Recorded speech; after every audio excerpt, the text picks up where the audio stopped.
जय हिंद मेरे प्यारे बच्चों। आपका वेलकम है आपके प्यारे से चैनल न्यू लाइट प्रयास, जिसका एक ही प्रयास है कि आप जल्द से जल्द डॉक्टर बन जाएं। देखिए, मिशन नीट 2025 हमारे रिस्पेक्टेड डायरेक्टर सिंह सर का एक ही विजन है, ठीक है, एक ही मिशन है। अब पढ़ने का अधिकार सबको, डॉक्टर बनने का अधिकार भी सबको, और आप जल्द से जल्द डॉक्टर बन जाएं। इसलिए एफएसटी हमारी जो ऑफलाइन कराई जा रही थी, उसके अलावा कुछ पेपर ऑनलाइन भी कराए जा रहे हैं कि ताकि आपका टाइम किल ना हो, आप घर से बैठ के ही पेपर दे दें। और आज आपका फिजिक्स का डिस्कशन होने वाला है बच्चे पेपर का, तो आई होप कि आपका एफएसटी का पेपर काफी अच्छा गया होगा। तो आइए चलते हैं, क्वेश्चन सॉल्व करते हैं बच्चे। क्वेश्चन नंबर फर्स्ट से, if effective current in the given circuit is 2 ampere, then what is the impedance of the circuit. अगर हम बात करें यहाँ पे, तो देखिए एक तरफ हमारे पास रेजिस्टेंस है, क्या है, रेजिस्टेंस है, दूसरी तरफ इंडक्टेंस है। यानी अगर हम इस पर्टिकुलर क्वेश्चन की बात कर रहे हैं बच्चे, तो ये सीरीज एलआर सर्किट है। क्या है, सीरीज एलआर सर्किट है। और जब सीरीज एलआर सर्किट बोल दी गई, यानी वोल्टेज क्या करेगा, लीड करेगा।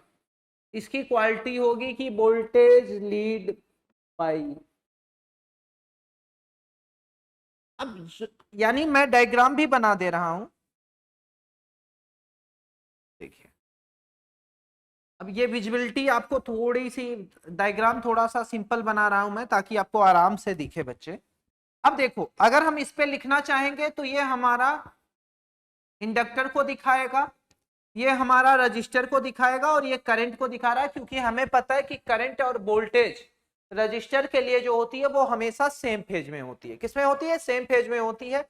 अब देखिए, जो रिजल्टेंट हमें मिलेगा, रिजल्टेंट वोल्टेज जो हमें मिलेगा प्यारे बच्चे, वो हमेशा पास करेगा सेंटर से, वो कुछ ऐसा मिलेगा। अब जब इसकी वैल्यू हमें लिखनी हुई वी नेट की, तो वी नेट इक्वल टू हमेशा हम लिखेंगे रूट में वी एल का स्क्वायर प्लस वी आर का स्क्वायर। ये कॉन्सेप्ट फेजर डायग्राम से यूज होता है बच्चे, या हम चाहते तो डायरेक्ट इसको कर सकते थे, voltage lead by pi by 2। अब ये किससे लीड करेगा, करंट से यार, ये तो ऑटोमेटिक सीधी समझी हुई बात है। अब अगर हमें लिखना हुआ तो हम लोग कुछ ऐसे लिखेंगे कि सर वी नेट अगर लिखना है तो ये हो जाएगा सर रूट में 90 का स्क्वायर प्लस 120 का स्क्वायर सर। और अगर इसको सॉल्व करेंगे सर तो यहां पे आ जाएगा 1800 प्लस 14400। यहां से ये वैल्यू आ जाएगी 22500।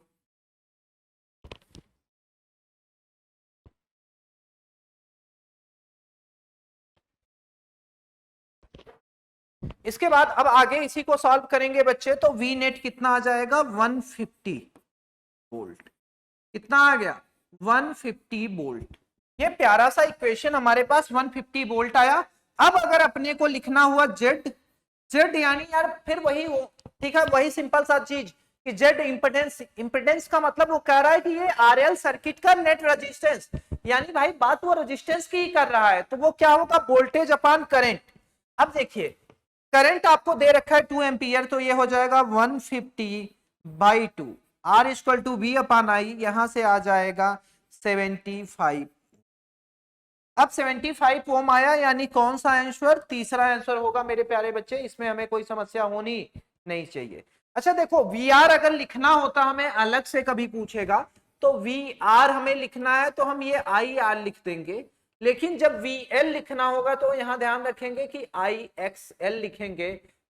ये थोड़ा सा बस हमें ध्यान में रखने वाली चीज है। चलिए बच्चे आगे बढ़ते हैं नेक्स्ट क्वेश्चन की तरफ।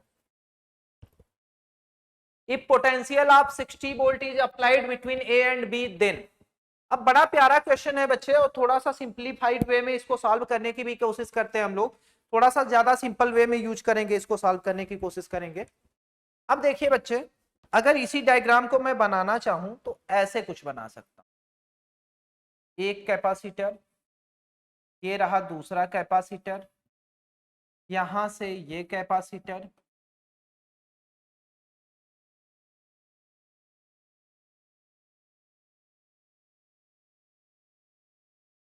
देखिए इस तरीके से हम बनाना चाहें तो बना सकते हैं। अब यहाँ पे अपना 4 फैराड है, यहाँ पे 5 फैराड है, यहाँ पे 7 फैराड है और यहाँ पे 3 फैराड।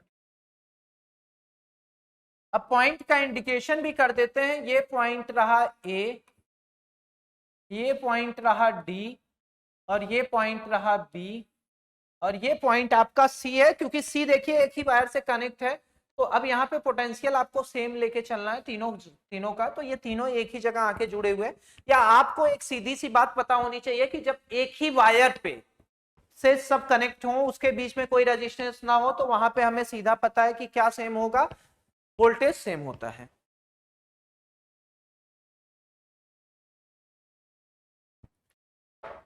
देखिए अब अगर बच्चे हम ध्यान से देखें इस पे, तो ये आपका कॉम्बिनेशन जो है, ये कॉम्बिनेशन आपका पैरेलल में है। कैसा कॉम्बिनेशन है? पैरेलल में। 5 और 7 अगर पैरेलल कॉम्बिनेशन है तो यहाँ पे पैरेलल में हम रेजिस्टेंस वाले केस का ठीक उल्टा करते हैं। यानी अगर रेजिस्टेंस है तो सीरीज में नॉर्मल एडिशन होता है, यहाँ पे पैरेलल में होगा। तो बच्चे ये हो जाएगा 12 माइक्रोफैराड। अब ये बड़ा सिस्टमैटिक इमेज हम लोगों के सामने बन के आएगा कि सर ये ए रहा, यहाँ पे 4 माइक्रोफैराड, यहाँ पे 12 माइक्रोफैराड, और उसके बाद फिर अगली इमेज हम लोग बनाएंगे कि सर यहाँ पे 3 माइक्रोफैराड ये कनेक्ट है, ये आपका 4 फैराड, माइक्रो नहीं फैराड में ही है, और यहाँ पे कितना है 12 फैराड है, यहाँ पे 3 फैराड है। अब देखिए अगर हम बात कर रहे हैं यहाँ पे, तो वो दे रखा है कि VA 60 है, VB 0 है, यानी यहाँ पे पोटेंशियल 60 वोल्ट है सर, और यहाँ पे कितना है 0 वोल्ट। यहाँ पे 60 वोल्ट, यहाँ पे 0 वोल्ट, यानी जो पोटेंशियल डिफरेंस ए और बी के बीच का आ रहा है वो कितने का है? 60 वोल्ट का है। अब अगर अपने को लिखना हुआ तो शायद इसको ऐसे डायरेक्ट लिख सकते हैं कि sir VA minus VB 60 volt होगा। सर यहां तक हमें कोई समस्या होनी नहीं चाहिए, यहां तक हम आराम से लिख सकते हैं। सर आगे बढ़ेंगे इसी इमेज में, तो हम लोग V1 को लिखना हुआ तो देखिए हम लोग जो करंट डिवीजन रूल पढ़ते हैं किसके लिए, अब जैसे ये बात आप समझ लीजिए कि करंट डिवीजन रूल पढ़ते हैं हम किसके लिए? पैरेलल के लिए। वही उसी तरीके से वोल्टेज डिवीजन रूल होता है किसके लिए? कैपेसिटेंस के लिए, जो कहता है कि ठीक है, जिस कैपेसिटेंस का वोल्टेज हमें लेना है उसको छोड़ के जो सीरीज में अगला जुड़ा है उसका लेते हैं। तो अगला कौन जुड़ा है? 12। ये मान लेते हैं हमारा V1 है। अब देखिए V1 आ जाएगा 12 अपान 16, टोटल सम ले रहे हैं, इनटू टोटल VAB। अब ये कटेगा, आ जाएगा 3/4, तो V1 आ गया बच्चे आपका 3/4 इंटू 60, और यहां से आ गया आपका ये 40, यहां से आपका ये आ गया 45 वोल्ट। थोड़ा सा समझिए कि सर यहाँ पे 45, यहाँ पे कितना 60 सर, और यहाँ पे 0। तो देखिए पोटेंशियल ड्रॉप यहाँ पे 45, जब हमें 45 का ड्रॉप हो रहा है, यानी यहाँ पे हमें मिलेगा कितना 15, कितना मिलेगा 15, यहाँ पे हमें मिलेगा कितना 15।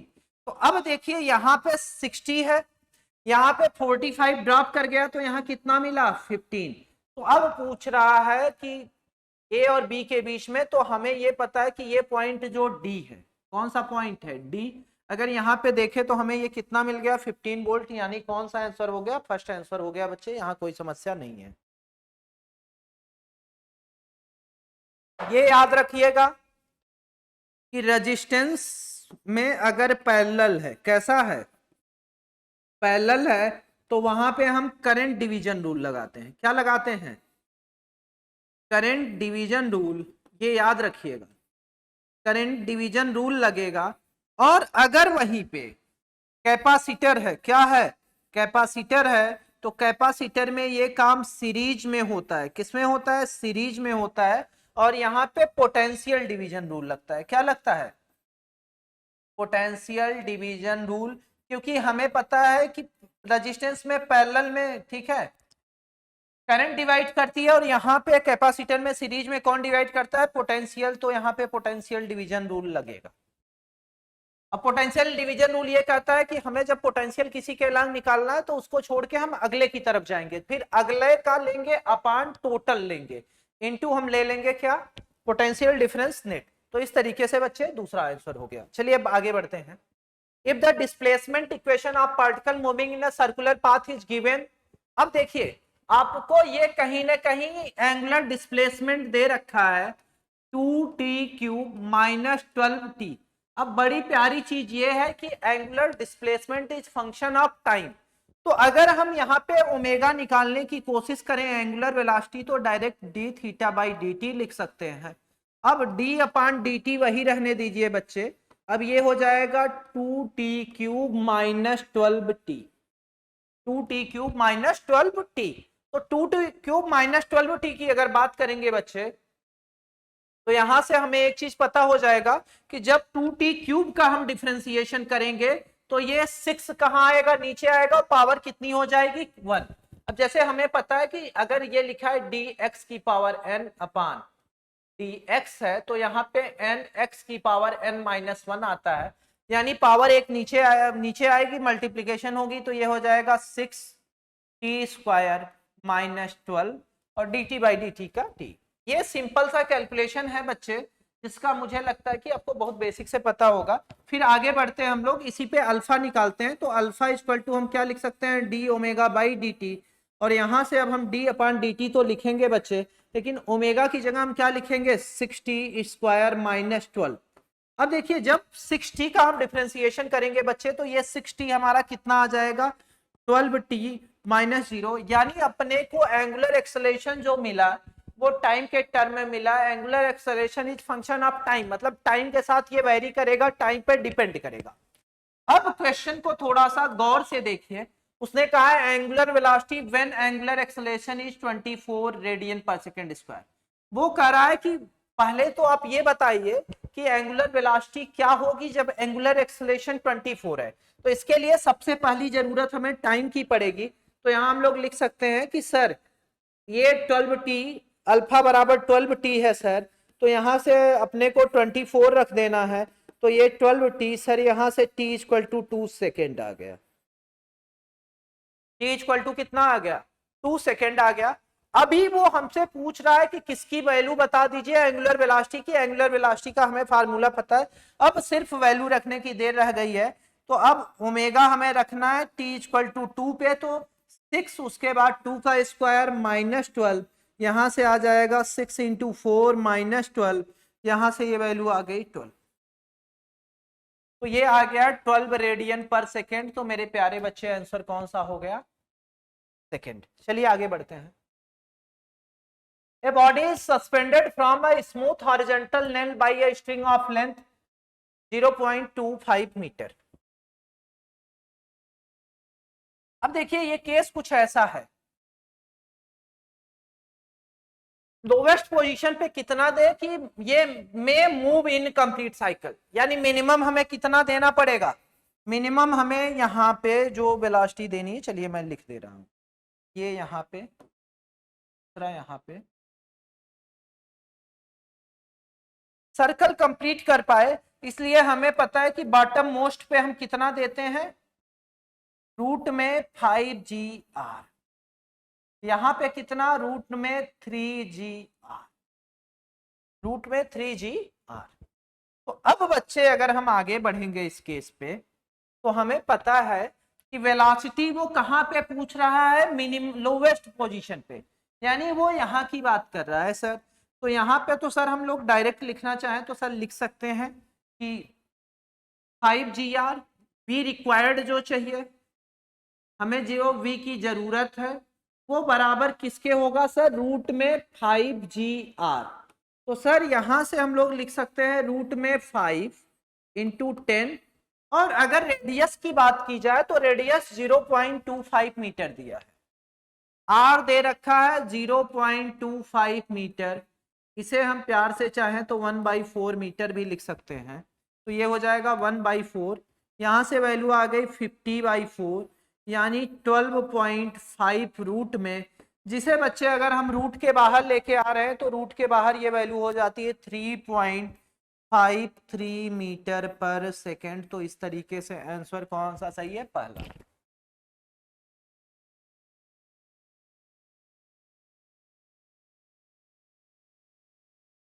चलिए आगे बढ़ते हैं अगले क्वेश्चन की तरफ। A block is lying static on the floor. एक कोई बॉक्स है, वो फ्लोर पे क्या है? स्टे कर रहा है। अब देखिए कोई बॉक्स है, ये इसके ऊपर रखा गया है।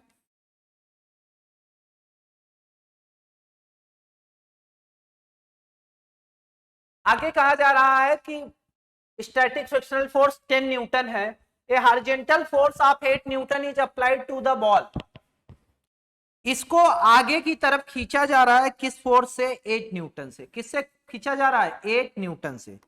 तो अगर हम इसको 8 न्यूटन से खींच रहे हैं और मैक्सिमम यानी जो लिमिटिंग है, लिमिटिंग फ्रिक्शनल फोर्स है वो 10 न्यूटन है। लिमिटिंग फ्रिक्शनल फोर्स 10 न्यूटन है।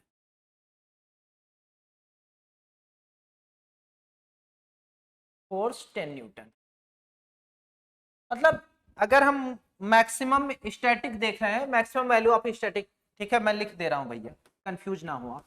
मैक्सिमम स्टैटिक फ्रिक्शन मतलब अगर हमने 10 न्यूटन से ज्यादा फोर्स लगा दिया तो बॉडी चल पड़ेगी।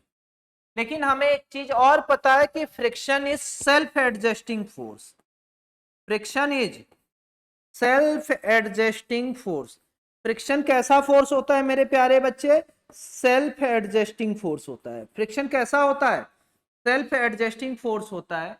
सेल्फ एडजस्टिंग फोर्स का मतलब ये होता है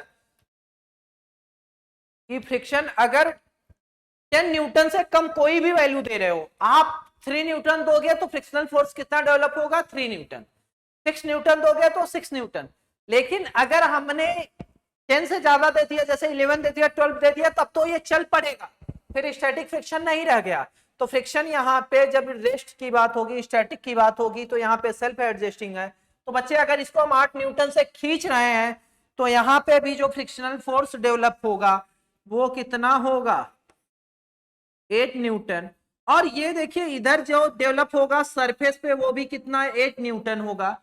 क्योंकि देखो फोर्स जब भी डेवलप होता है वो किसमें होता है? पेयर में। तो अब देखिए यहाँ पे अगर हम ध्यान से देखें तो फ्रिक्शनल फोर्स, अब ये फ्रिक्शनल फोर्स एनसीईआरटी में दे रखा है कि ये रिलेटिव मोशन का अपोज करेगा, यानी ब्लॉक सरफेस को कहेगा।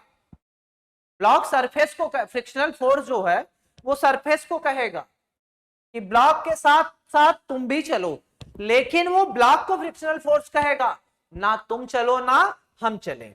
तो इस तरीके से बच्चे आंसर कौन सा हो गया? तीसरा। आई होप कि इस क्वेश्चन को आप अच्छे से समझ गए होंगे। चलिए आगे बढ़ते हैं। The specific resistance of a material of wire is rho and its volume is 3 meter cube and its resistance is 3 ohm.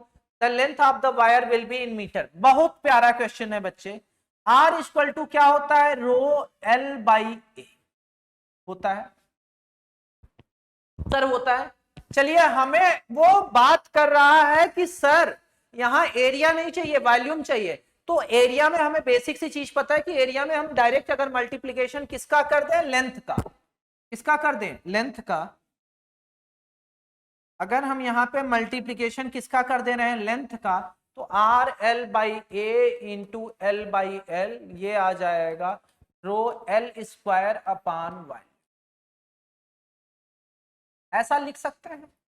अब अपने को निकालना क्या है वो देखिए। तो यहां पे ये हो जाएगा आर इंटू वैल्यूम अपान रो, ये बराबर किसके? एल स्क्वायर के। यहां से हम लिख सकते हैं एल इक्वल टू रूट में आर इंटू वैल्यूम अपान, अब यहां से लिखना पॉसिबल हो गया एल इक्वल टू, अब ये हो जाएगा आर की वैल्यू हम कितना रखेंगे? 3 है, और वॉल्यूम भी हमें दे रखा है 3 है। R3 दे रखा है, ये वैल्यू किसकी है बच्चे? R की है, और ये वैल्यू वॉल्यूम की है V की।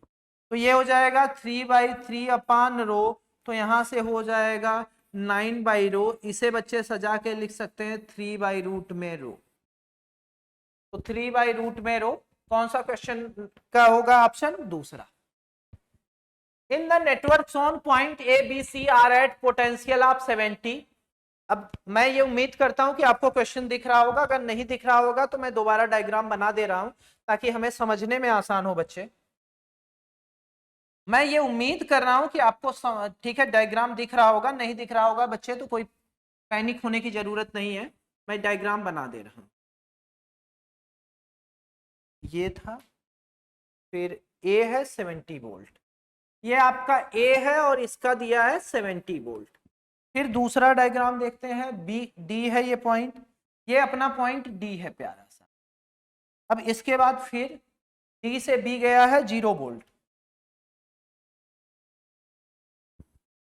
बी गया है और बी कितना है 0 वोल्ट। फिर देखिए अगला, इसको क्या नामकरण दिया गया है ये देखते हैं, सी 10 वोल्ट, सी जो है वो 10 वोल्ट है। फिर इसके बाद 10 20 30, 10 ओम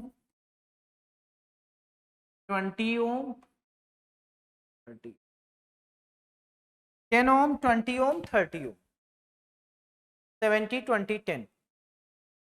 अब अगर ये क्वेश्चन है बच्चे तो इसमें सबसे आसान तरीका होता है कि किरचॉफ के फर्स्ट लॉ को लगा दीजिए केसीएल। क्या लगा दीजिए? केसीएल। और केसीएल कहता है कि incoming current equal to outgoing current.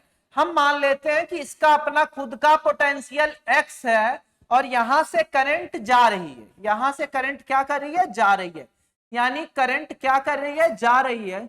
अब जब करंट जा रही है बच्चे तो सारा करंट अगर हमने आउटगोइंग दिखा दिया, इसका मतलब ये है आउटगोइंग दिखा दिया या इनकमिंग दिखा दो, मैं आउटगोइंग ही दिखा रहा हूं तो आप आउटगोइंग लेके चलोगे। तो आउटगोइंग हमारा यहां पे नाम दे देते हैं I1 I2 I3।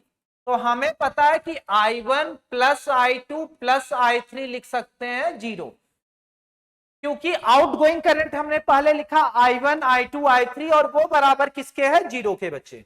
और अगर हमें कभी भी करंट लिखना है, क्या लिखना है? करंट लिखना है, तो करंट का तरीका होता है पोटेंशियल डिफरेंस अपॉन रेजिस्टेंस। अब I1 को अगर हम लिखना चाहें तो ये हो जाएगा x माइनस 70/10, बड़ा प्यारा क्वेश्चन। प्लस I2 लिखना हुआ तो पहले x लिखोगे, फिर -0 अपान रेजिस्टेंस इसका कितना है 20, प्लस अगला लिखोगे I3 के लिए तो ये हो जाएगा x माइनस 10/30 इक्वल टू 0। मुझे लगता है बच्चे यहां तक आपको कोई प्रॉब्लम नहीं होनी चाहिए। अब 10 20 30 का एलसीएम ले लेंगे तो ये आ जाएगा 60, यानी ऊपर नीचे इसमें 6 का मल्टीप्लाई होगा तो ये आ जाएगा 6x माइनस 420 प्लस, अब देखिए इसमें ऊपर नीचे 3 का मल्टीप्लाई होगा 60 लाने के लिए तो 3x, और इसमें 2 का मल्टीप्लाई होगा तो 2x minus 20 upon 60 equal to 0। अब यहां से हम लोग लिखना चाहे 60 इधर चला जाएगा, खत्म कहानी। अगर इसको जोड़ें तो ये आ जाएगा 11x माइनस 440 इक्वल टू 0। तो यहां से बच्चे आ जाएगा 11x इक्वल टू 440, यहां से लिखना चाहेंगे तो x इक्वल टू 440 बाई 11, ये कट के आ जाएगा 40 वोल्ट। कितना आ गया? 40 वोल्ट। तो यहां से बच्चे जो आंसर आएगा वो कितना आएगा? 40 वोल्ट। तो मुझे लगता है बच्चे कि ये क्वेश्चन आप अच्छे से समझ गए होंगे। अब नेक्स्ट क्वेश्चन की तरफ बढ़ते हैं। Two coaxial solenoid shown in figure if K of primary solenoid, मतलब वो प्राइमरी लिखा आप समझ जाइएगा, primary solenoid suddenly opened, the direction of instantaneous induced current in the resistance are connected in secondary। देखिए बच्चे अगर हम ध्यान से देखें इस क्वेश्चन को तो यहां पे करंट जो जा रही है भाई, शुरुआत में तो कोई फ्लक्स चेंज होने वाला नहीं है। इनिशियली जो होगा वो करंट इंड्यूस जो होगी वो कितनी होगी? 0। शुरुआत की बात हो रही है। जैसे ही हम करंट ऑफ करेंगे स्विच 1 में, किसमें? स्विच 1 में जैसे ही ऑफ करेंगे मैग्नेटिक फ्लक्स जो होगा वो डिक्रीज होगा, किसमें? सेकंड में। और कुछ देर तक अब जैसे हमें पता है कि जब इंडक्शन तब होता है कि जैसे एक का अगर बढ़ रहा है तो लेंज लॉ कहता है कि दूसरा उसका क्या करेगा, अपोज करेगा। जब वो बढ़ेगा तो दूसरा उसका अपोज करेगा, उसे घटाने की कोशिश करेगा। लेकिन जब वो घटेगा तो उसे क्या करेगा, बढ़ाने की कोशिश करेगा। यानी बच्चे अगर हम ध्यान से देखें यहां पे, तो अब लेंज लॉ के अकॉर्डिंग भाई जैसे ही बंद हुआ तो एक उसी डायरेक्शन में सेम करंट ले जाने की कोशिश करेगा। ऐसा परमानेंट नहीं होगा, कुछ देर के लिए होगा। तो उसी समय की बात की जा रही है बच्चे। तो यहां पे ऑप्शन क्या होगा, L2। फिर से समझ लो बच्चे, शुरुआत में मैग्नेटिक फ्लक्स नहीं मिलेगा क्योंकि भाई करंट कॉन्स्टेंटली जा रही है। लेकिन जैसे ही हमने स्विच को क्या किया, स्विच ऑफ किया यानी ओपन कर दिया इस सर्किट को, अब तुरंत क्या होगा कि यहाँ पे सडन फ्लक्स चेंज होगा, ये फ्लक्स घटेगा, और फ्लक्स घटेगा तो ये उसको बढ़ाने की कोशिश करेगा, उसीलिए सेम डायरेक्शन में करंट ले जाने की कोशिश करेगा। तो यहाँ पे हमें पता है कि कौन सा डायरेक्शन हो जाएगा, 88 का कौन सा हो जाएगा, 1 मेरे प्यारे बच्चे, पहला हो जाएगा। और ये किस पे कर रहे हो, किसके according, according to Lenz law, according to Lenz law. देखो लेंज लॉ ये है कि ठीक है, ये बेस्ड है law of conservation of energy पे, ये बेस्ड है law of conservation of energy पे, based on law of conservation of energy, based on law of conservation of. बहुत बेसिक सा क्वेश्चन है बच्चे, बहुत जनरल क्वेश्चन है, इसमें कोई खास बात नहीं है। चलिए बढ़ते हैं अगले question. A conducting circular loop is placed in a uniform magnetic field। अब यूनिफॉर्म मैग्नेटिक फील्ड आपको दे रखा है, B की वैल्यू आपको दे रखा है, B दे रखा है आपको 0.04 टेस्ला, यानी इसे लिख सकते हैं 4 इंटू 10 की पावर -2 टेस्ला। यहां तक कोई समझ। रेडियस सिंक कर रहा है 2 मिलीमीटर पर सेकेंड से, यानी अगर हम dr बाई dt की बात करें तो dr बाई dt ये हमें दे रखा है 2 मिलीमीटर पर सेकेंड। भाई देखो मिलीमीटर किसकी यूनिट, लेंथ की, आर की और रेडियस की, और यहाँ पे सेकेंड जो है वो किसका, टाइम का। यानी जो रेडियस है वो टाइम के रिस्पेक्ट में लगातार क्या कर रहा है, श्रिंक कर रहा है। अब आगे वो पूछ रहा है कि इंड्यूस ईएमएफ लूप में बताइए जब रेडियस 2 सेंटीमीटर हो। अब चलिए इस क्वेश्चन को थोड़ा सा करने की कोशिश करते हैं बच्चे। तो अगर हम सिर्फ मैग्नीट्यूड वाइज बात कर रहे हैं, कैसे बात कर रहे हैं, मैग्नीट्यूड वाइज, तो हम इसे लिख सकते हैं डी फाई अपान डी टी, ऐसा लिख सकते हैं।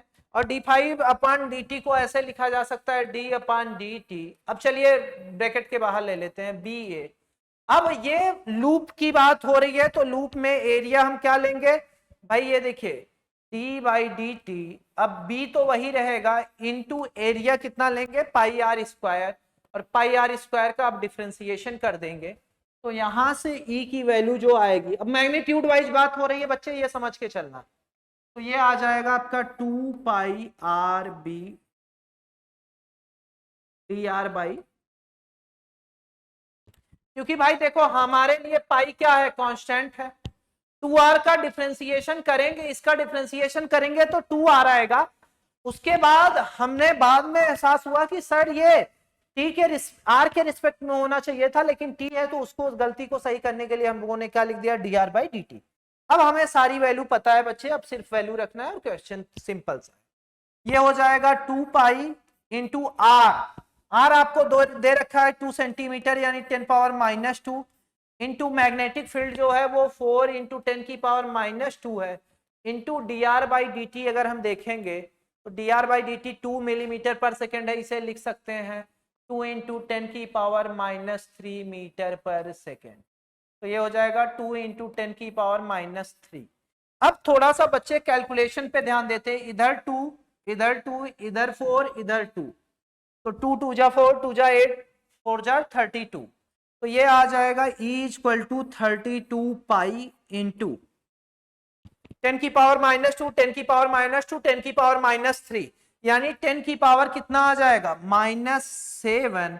इसे लिखना हुआ तो लिख सकते हैं 3.2 पाई इंटू 10 की पावर -7, यहां से आ जाएगा 3.2 पाई इंटू 10 की पावर 6। इसे हम लिख सकते हैं 3.2 माइक्रो पाई। इस तरीके से मेरे प्यारे बच्चों कौन सा आंसर हो गया? दूसरा। तो काफी प्यारा क्वेश्चन है बच्चे, और ऐसे प्यारे क्वेश्चन को हम लोग एंजॉय भी करते हैं। Instantaneous displacement current of 2 ampere is set up in the space between two parallel plates of 1 microfarad capacitor. Then the rate of change of potential difference across the capacitor. बच्चे इसमें थोड़ा सा हम लोग ना, मतलब जैसे ये नहीं करते हैं कि प्रॉपर प्रोसीजर फॉलो करते हैं, इसमें थोड़ा सा सिंप्लीफाइड वे में चलते हैं। हमें पता है बच्चे कि C इक्वल टू हम क्या लिख सकते हैं? dq by dv। I d t यहां से हो जाएगा, I equal to d q by D t होता है, तो यहाँ आई इंटू डी टी लिख सकते हैं। ये आ जाएगा आई अपान D T upon D potential. चलिए पोटेंशियल है तो इसको वी से ही दिखाते हैं ताकि आप कंफ्यूज ना।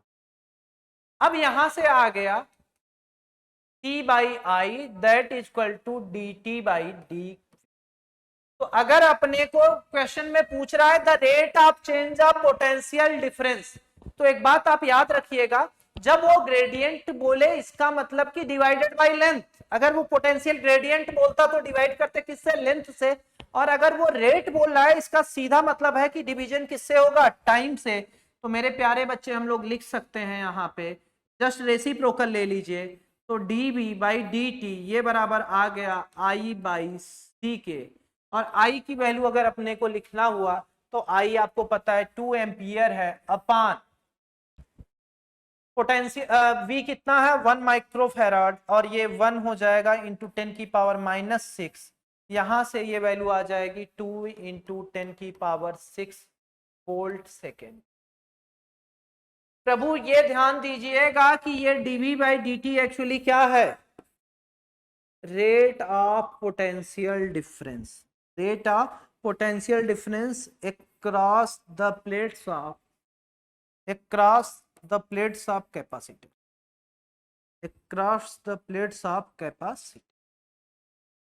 अच्छा, डिस्प्लेसमेंट करंट जब हम पढ़ते हैं तो ये कॉन्सेप्ट हमें बार बार पढ़ने के लिए मिलता है, तो थोड़ा सा हम लोग कैपेसिटर का यूज करके डायरेक्ट इस क्वेश्चन को कर लेते हैं, क्योंकि C equal to Q by V ये फार्मूला हम लोगों ने पढ़ के रखा हुआ है। चलिए आगे बढ़ते हैं अगले क्वेश्चन की तरफ। The radius of charge metal sphere R is 10 centimeter and its potential is 300 volt. Find the charge density on the sphere. अब बच्चे देखो, डायरेक्ट क्वेश्चन करने का तरीका होता है, डायरेक्ट हम लोग कर सकते हैं। देखो अब हमसे वो पूछ क्या रहा है ये ध्यान दीजिए, है क्या? स्फीयर है, चार्ज डेंसिटी वो सरफेस पे पूछ रहा है, यानी वो कहीं ना कहीं किसकी बात कर रहा है? सिग्मा की। तो सिग्मा इक्वल टू हम क्या लिखेंगे? चार्ज अपान एरिया। क्या लिखेंगे? चार्ज अपान एरिया। तो चार्ज हम लोगों को पता है कि ये कितना होता है? Q अपान 4 पाई R स्क्वायर। अब हमें ये भी पता है कि Q इक्वल टू अगर हम लिखना चाहें तो सिग्मा इक्वल टू Q की जगह हम Q और R ले लेते हैं। चलिए Q बाई R ले लेते हैं, इंटू इसे लिख सकते हैं 4 पाई R। अब Q बाई R जो होगा वो हमें देगा क्या? पोटेंशियल। अच्छा एक बात और जान लीजिए बच्चे कि ज्यादातर ये कॉन्सेप्ट यहाँ पे बहुत जरूरी हो जा रहा है बताना, नहीं तो ऐसे मैं डायरेक्ट चल सकता था। देखो बच्चे कि ये Q बाई R सर आपने कैसे V लिख दिया, ये तो हमने पढ़ा नहीं था। सर हम लोगों के साथ दिक्कत ये होती है कि 1/4 पाई इप्सिलॉन नॉट को हम लोगों ने रट के बैठा है कि सर इसकी वैल्यू होती है 9 इंटू 10 की पावर 9। लेकिन सर ये तब होती है जब हम क्या यूज करते हैं? एसआई यूनिट यूज करते हैं। सर इसी 1/4 पाई इप्सिलॉन नॉट की वैल्यू जो होती है ये 1 होती है किसमें? सीजीएस में। किसमें होती है? सीजीएस में। इसीलिए देखिए जब हमारा सेंटीमीटर न्यूटन में होता है तो इलेक्ट्रोकेमिस्ट्री में हमारे टीचर एक फार्मूला डायरेक्ट यूज कर देते हैं। अब वो टीचर लोग हमारे पता है क्या फार्मूला यूज करते हैं कि F equal to 1/4 pi epsilon naught Q1 Q2 upon R square. ये हमारे फिजिक्स वाले सर यूज करते थे, ठीक है, ये हमारे फिजिक्स वाले सर यूज करेंगे। और F equal to Q1 Q2 upon R square ये फार्मूला इलेक्ट्रोकेमिस्ट्री में केमिस्ट्री वाले सर यूज करते थे। क्या सर दोनों फार्मूले गलत है? नहीं सर, हम जो कांस्टेंट के यूज करते हैं, के ये के है और ये वैल्यू, ठीक है, जो के यूज करते हैं ये वैल्यू, ठीक है, किसमें है? एसआई में। किसमें है? एसआई में। यहाँ कुछ नहीं है तो 1 होगा और ये वैल्यू के की वैल्यू है सीजीएस में। अब मुझे लगता है बच्चे कि आपको कोई प्रॉब्लम नहीं होनी, या याद रखिएगा कि सर 1/4πε0 की वैल्यू जो होती है, ठीक है, वो एसआई में तो 1/4πε0 होती है, लेकिन सीजीएस में कितनी होती है? 1। तो उसी तरीके से अब Q अपान होता क्या कि मैं ये लिखता 1/4πε0 Q by R, Q by R लिखता, लेकिन है यहां पूरा सिस्टम किसमें? सीजीएस में। तो सीजीएस में 1/4πε0 की जगह डायरेक्ट अपन को 1 रखा जा सकता है, तो ये आ जाएगा भाई V/4πr। अच्छा, अब हमें कोई समस्या नहीं, अब हम वैल्यू डायरेक्ट अपने अकॉर्डिंग ही रख सकते हैं। ये कितना आ जाएगा? ठीक है, और हाँ, अब ये बड़ी खास बात ये है बच्चे कि 300 वोल्ट, क्या लिखा है? 300 वोल्ट, ये बराबर होता है बच्चे 1 स्टेट कूलम के। किसके? 1 स्टेट, किसके? 1 स्टेट वोल्ट के। ये प्यारा सा चीज है कि 300 वोल्ट को हम क्या लिख सकते हैं? 1 स्टेट। अब ये कन्वर्जन हम लोग पोटेंशियल में पढ़ के बैठे होते हैं, हो सकता है कि कुछ बच्चों के सिर से बाहर बाउंसर जा रहा हो, तो भाई जान लो 300 वोल्ट, 300 वोल्ट इक्वल टू क्या होता है? 1 स्टेट वोल्ट। शायद जहां आपने पोटेंशियल डिफरेंस पढ़ा हुआ आपके टीचर ने ये बता दिया होगा। तो यहां से बच्चे अगर हमें लिखना हुआ तो हम लोग लिख सकते हैं, अब 300 वोल्ट की जगह 1 स्टेट वोल्ट डायरेक्ट लिख देंगे, अपान 4 पाई, 4 इंटू पाई की वैल्यू हमें पता है 3.14 इंटू आर, 10 ही रखेंगे क्योंकि अब सीजीएस की बात चल रही है। तो यहां से ये वैल्यू आ जाएगी 1/1। अब 3.14 में 4 का मल्टीप्लाई करेंगे तो ये 12.56 इंटू 10 आएगा। ये वैल्यू कैलकुलेट करेंगे तो 125.6 आ गई, और इसे अगर हम कैलकुलेट कर देंगे तो ये वैल्यू लगभग आपकी आ जाएगी 0.00894, 8294।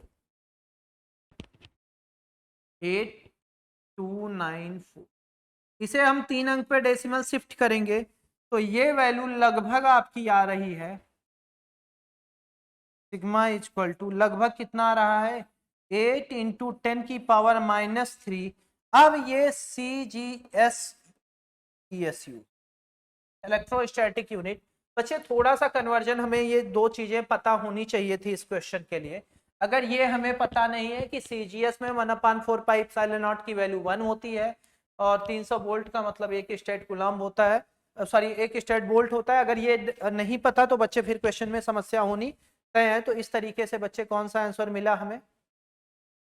फोर्थ है। चलिए आगे बढ़ते हैं बच्चे अगले क्वेश्चन की तरफ, काफी प्यारे क्वेश्चन है। The depth at which effective value of acceleration due to gravity of g/4 is। अब बच्चे अगर इस क्वेश्चन को हम बात करेंगे तो g डेप्थ इक्वल टू हमेशा होता है g1 माइनस d/r। तो g d को लिखना है तो हमें बोला है कि g/4 होगा, ये बराबर होगा g1 माइनस d/r के। तो प्रभु g से g को कैंसिल कर दिया हम लोगों ने, तो बच क्या गया? 1/4 इक्वल टू 1 माइनस d/r। तो यहां से d/r अगर अपने को लिखना हुआ तो ये आ जाएगा 1 माइनस 1/4 यानी 3/4।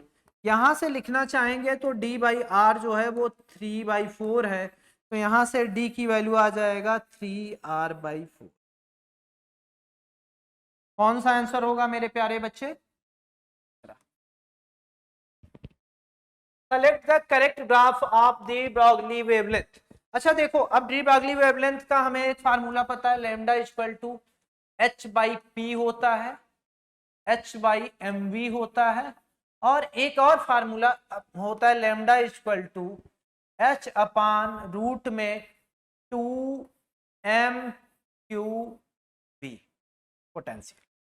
अब देखिए ध्यान से, क्वेश्चन में बोल के रखा है, अब जैसे m और q देखिए क्या ले रखा है, कांस्टेंट। क्या रखा है, कांस्टेंट। तो अगर ये कांस्टेंट रख दें तो हमें क्या मिल रहा है, लेमडा डायरेक्टली प्रोपोर्शनल टू 1/रूट में बी। अब खास बात ये है बच्चे कि अगर हम लेमडा और 1/रूट में डेल्टा वी के बीच में ग्राफ खींचते हैं, अगर हम लेमडा और रूट में डेल्टा वी के बीच में ग्राफ खींचते तो ये रेक्टेंगुलर हाइपरबोला कैसा आता, रेक्टेंगुलर हाइपरबोला। लेकिन अगर यहीं पे हम लेमडा के बीच में और रूट में वी के बीच में 1/रूट में वी के बीच में ग्राफ खींच रहे हैं तो ये हमेशा डायरेक्टली प्रोपोर्शनल है। तो कैसा आएगा, स्ट्रेट लाइन। कैसा आएगा, straight line passing from, straight line कहां से पास करेगा, ओरिजिन से। कहां से पास करेगा, तो इस तरीके से मेरे प्यारे बच्चे कौन सा आंसर सही हो गया, तीसरा। अच्छा ये सब एग्जाम में कई बार पूछे गए हैं बच्चे, ठीक है, तो ये तीसरा हमारा आंसर क्या है, सही। चलिए आगे बढ़ते हैं। The transition from the state n equal to 3 to n equal to 1 in a hydrogen atom like atom in ultraviolet radiation। अब देखिए हम लोग बात कर लेते हैं थोड़ा सा एक एक करके। पहले हम लोग बात करते हैं लाइमन की। किसकी बात करते हैं, लाइमन की। तो लाइमन में n2 इक्वल टू होता है 2 3 4 5, यहां से कहां तक, इनफाइनाइट तक। और n1 कितना होता है, 1 होता है। और ध्यान से अगर हम देखेंगे तो यहाँ पे हमें यूवी रीजन मिलता है। कौन सा रीजन मिलता है, यूवी रीजन। दूसरा हम लोग ध्यान से देखें तो वामर मिलता है। वामर का अगर हम देखें तो n2 की वैल्यू 3 4 5 कहां तक, इनफाइनाइट तक। और n2 की वैल्यू क्या आती है, n1 की वैल्यू।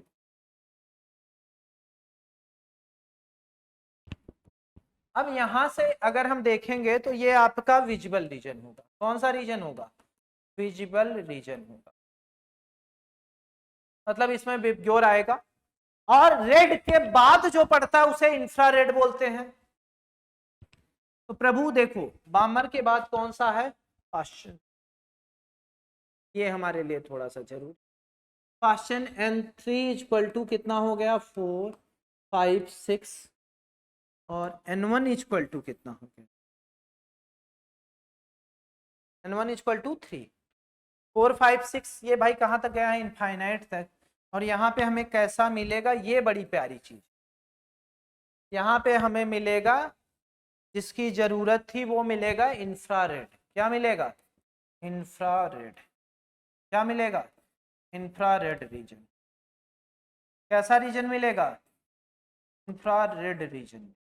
कैसा रीजन मिलेगा, इंफ्रारेड रीजन मिलेगा। तो यानी पाश्चन की बात होगी। और n3 इक्वल टू 4 और n1 इक्वल टू 3। तो 4 से 3, कौन सा ऑप्शन, दूसरा। अगर इसमें चाहते तो आप ब्रैकेट और पाश्चन को भी लिखते तो वो इंफ्रारेड में ही मिलता। बच्चे हमारा काम इतने से ही हो जाता। The distance of real object and real image from the focus of concave mirror are 16 centimeter and 9 centimeter respectively. Then find focal length of mirror। अब अगर ये क्वेश्चन नीट में आ गया तो आपको ये कहना है कि एग्जाम, ठीक है, एग्जामिनर चाहता था कि आप आराम से क्वेश्चन कर ले जाओ, कोई समस्या ना हो। इस नाते ये क्वेश्चन दिया गया है पेपर में और यही आप खुश होके करोगे कि सर अगर फोकल लेंथ अपने को निकालनी है तो फोकल लेंथ इक्वल टू हम लोग डायरेक्ट लिख सकते हैं x1 x2, x1 x2। जहां पे x1 और x2 जो है वो डिस्टेंस कहां से है, फोकस से है। ठीक है, रियल ऑब्जेक्ट की x1 and x2 measured from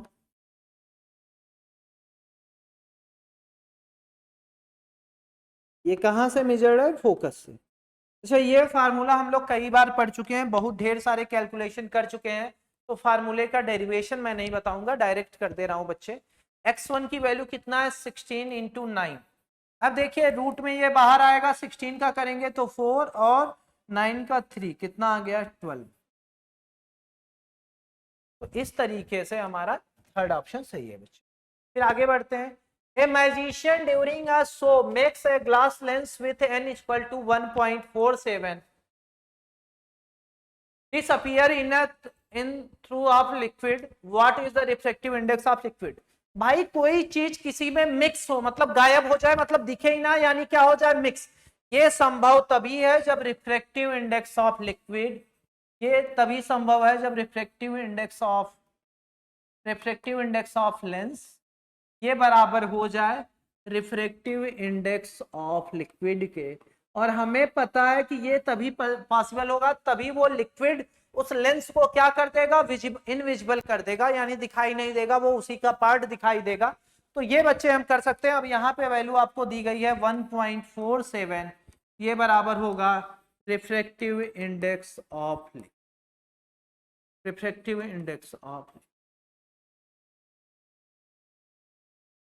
n की वैल्यू 1.47। आगे बढ़ते हैं। Two lens of focal length -20 centimetre and +10 centimetre are put in contact of combination, power of combination पूछ रहा है बच्चे।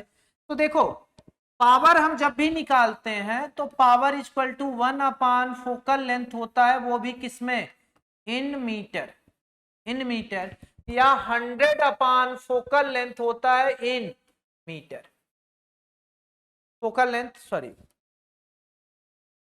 इन सेंटीमीटर। तो चलिए कन्वर्जन हम नहीं करते, हम लोग डायरेक्ट लिख देते हैं। तो अपने को पता है P1 इक्वल टू क्या हो जाएगा, 100 बाई -20, ये आ जाएगा -5। और भाई अगर पावर की बात करते हो तो इसकी यूनिट होती है डायोप्टर। उसी तरीके से P2 निकालेंगे तो P2 आ जाएगा 100 बाई 10, ये वैल्यू आ गई +10 डायोप्टर। अब हमें पता है कि अगर अपने को पावर लिखना है, क्या लिखना है, पावर, तो ये बराबर किसके आएगा, P1 प्लस P2 के। P1 की वैल्यू -5 डायोप्टर +10 डायोप्टर, और ये वैल्यू आ जाएगी 5 डायोप्टर। क्या आएगी, 5 dioptre.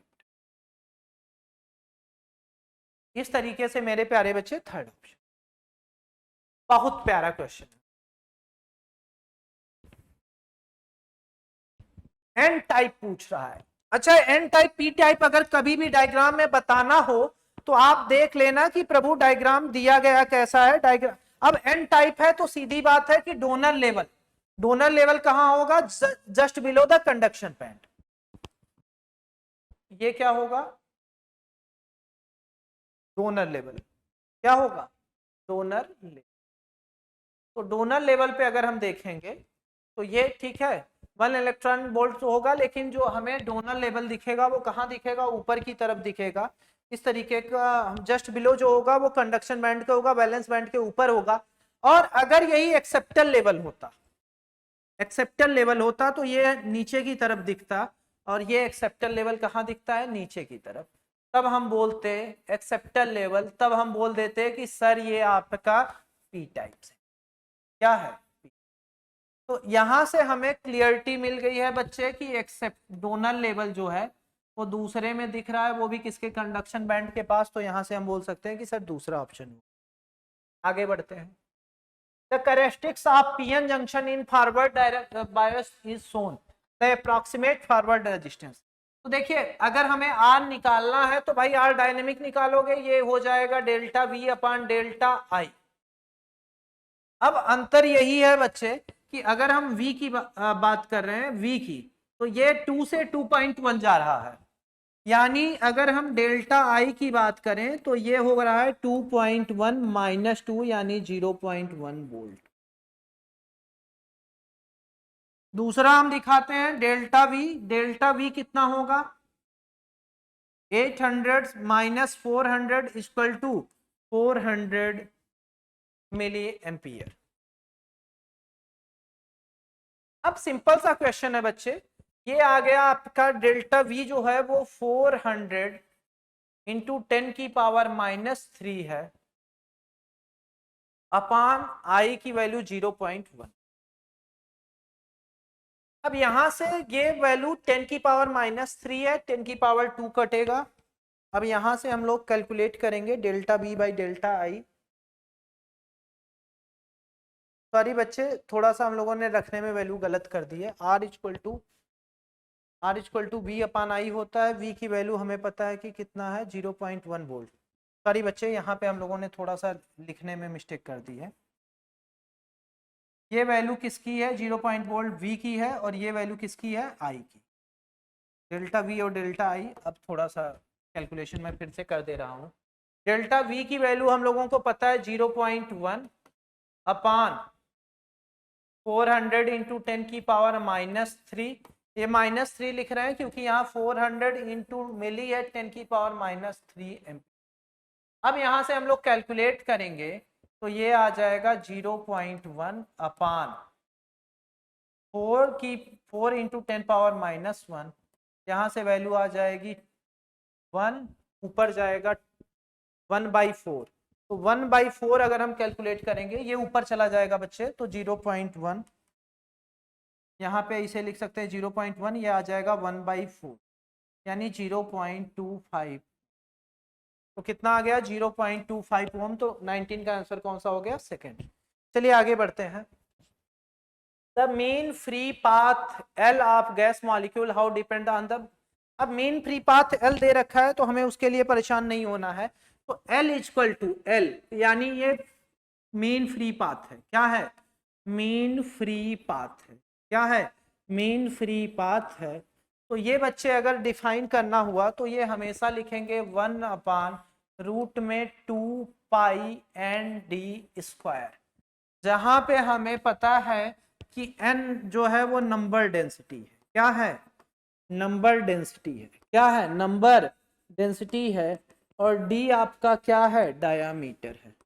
Diameter of molecule, diameter of, ये क्या है, d क्या है, डायामीटर ऑफ मॉलिक्यूल। यहां से हम लिखना चाहेंगे तो लिख सकते हैं L डायरेक्टली प्रोपोर्शनल टू 1 अपान 20 का आंसर 1 हो गया। फिर अगले क्वेश्चन पे बढ़ते हैं बच्चे। In a double slit experiment the intensity at a point where the path difference is λ/6, जहां लैम्डा पाथ है वेवलेंथ का, आई मैक्सिमम इंटेंसिटी। तो मैक्सिमम इंटेंसिटी अब हम लोगों को पता है, अब इसी पे काम करते हैं थोड़ा सा। अब देखिए हमें पता है कि एंगल की बात करेंगे तो डेल्टा फाई अपान 2 पाई, ये बराबर होगा ठीक है जितना लेंथ है अपान टोटल वेवलेंथ, तो ये हो जाएगा डेल्टा एक्स पाथ डिफरेंस अपान लैम्डा। अब हमें दे रखा है कुछ चीजों को, जो क्वेश्चन में दे रखा है उन डाटा को ध्यान से देखिए। यहाँ पे लिख रखा है π/6। क्या लिख रखा है, π/6, और ये किसकी वैल्यू दे रखा है हम लोगों को, कहीं ना कहीं डेल्टा एक्स। किसकी, डेल्टा एक्स की वैल्यू हम लोगों को दे रखा है। तो यहाँ से हम लोग कोशिश करते हैं निकालने की फाई को। तो phi, delta phi equal to हम लोग डायरेक्ट लिख सकते हैं delta X by lambda into 2 pi. यहाँ से ये आ जाएगा डेल्टा एक्स की जगह हम लिखेंगे λ/6 अपान लैम्डा इंटू 2 पाई। अब ये नीचे की तरफ आएगा, कटेगा, तो डेल्टा फाई इक्वल टू आ गया π/3। क्या आ गया, π/3। अब इसके बाद ये मान के चलते हैं कि इंटेंसिटी जो है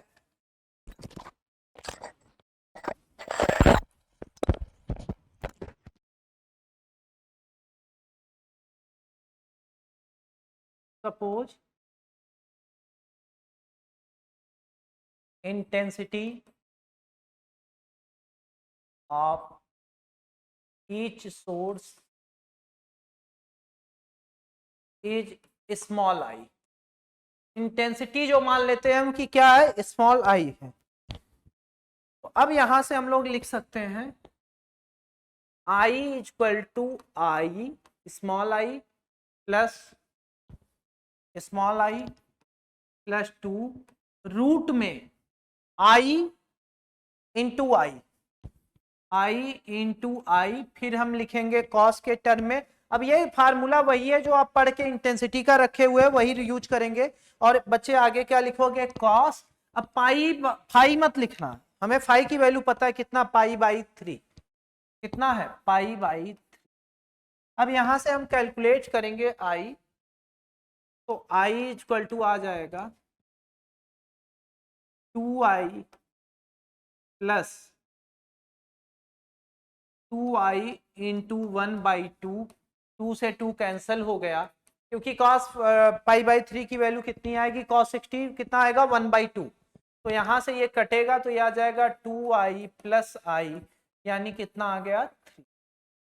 और अगर एम्पलीट्यूड और इंटेंसिटी में देखें तो इंटेंसिटी जो होता है वो कितना टाइम्स हो जाता है, 4 टाइम्स।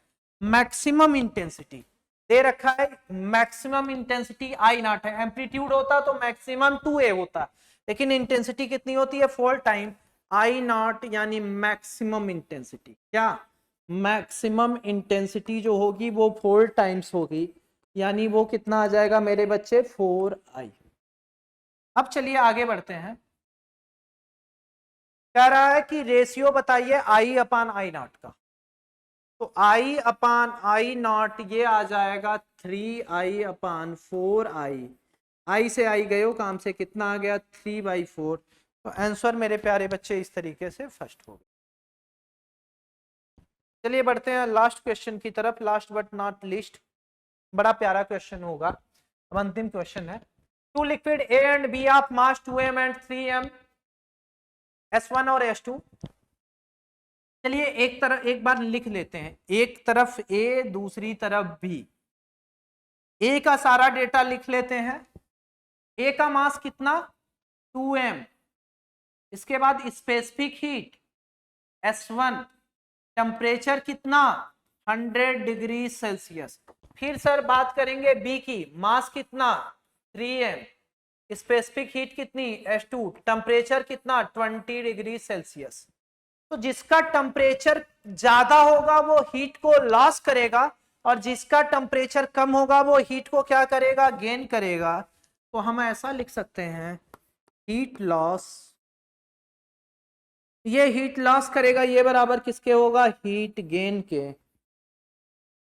यही हमारी प्रिंसिपल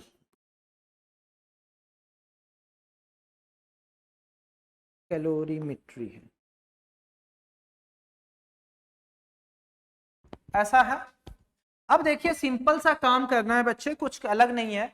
अब अपने को पता है 2m S1, उसके बाद टेम्परेचर कितना 100 से जाना कितना है इन सबको 30 डिग्री से, ये इक्विलिब्रियम टेम्परेचर, यानी यहां से जाएगा यहां से यहां जाएगा, इक्विलिब्रियम टेम्परेचर क्या है, ये इक्विलिब्रियम टेम्परेचर है, यानी ये 100 माइनस कितना लिखेंगे 30।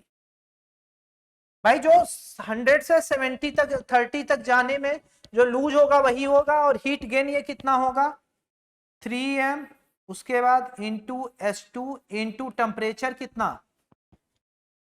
अब ये टेम्परेचर लिखते हुए बच्चे आपसे गलती होनी नहीं चाहिए, यहां गलती होने का चांस बहुत ज्यादा है, तो हम क्या लिखेंगे 30 माइनस 20, क्या लिखेंगे 30 माइनस 20, क्योंकि इस बार 30 वाला टेम्परेचर ज्यादा है, तो हम टेम्परेचर डिफरेंस ही लिखते हैं।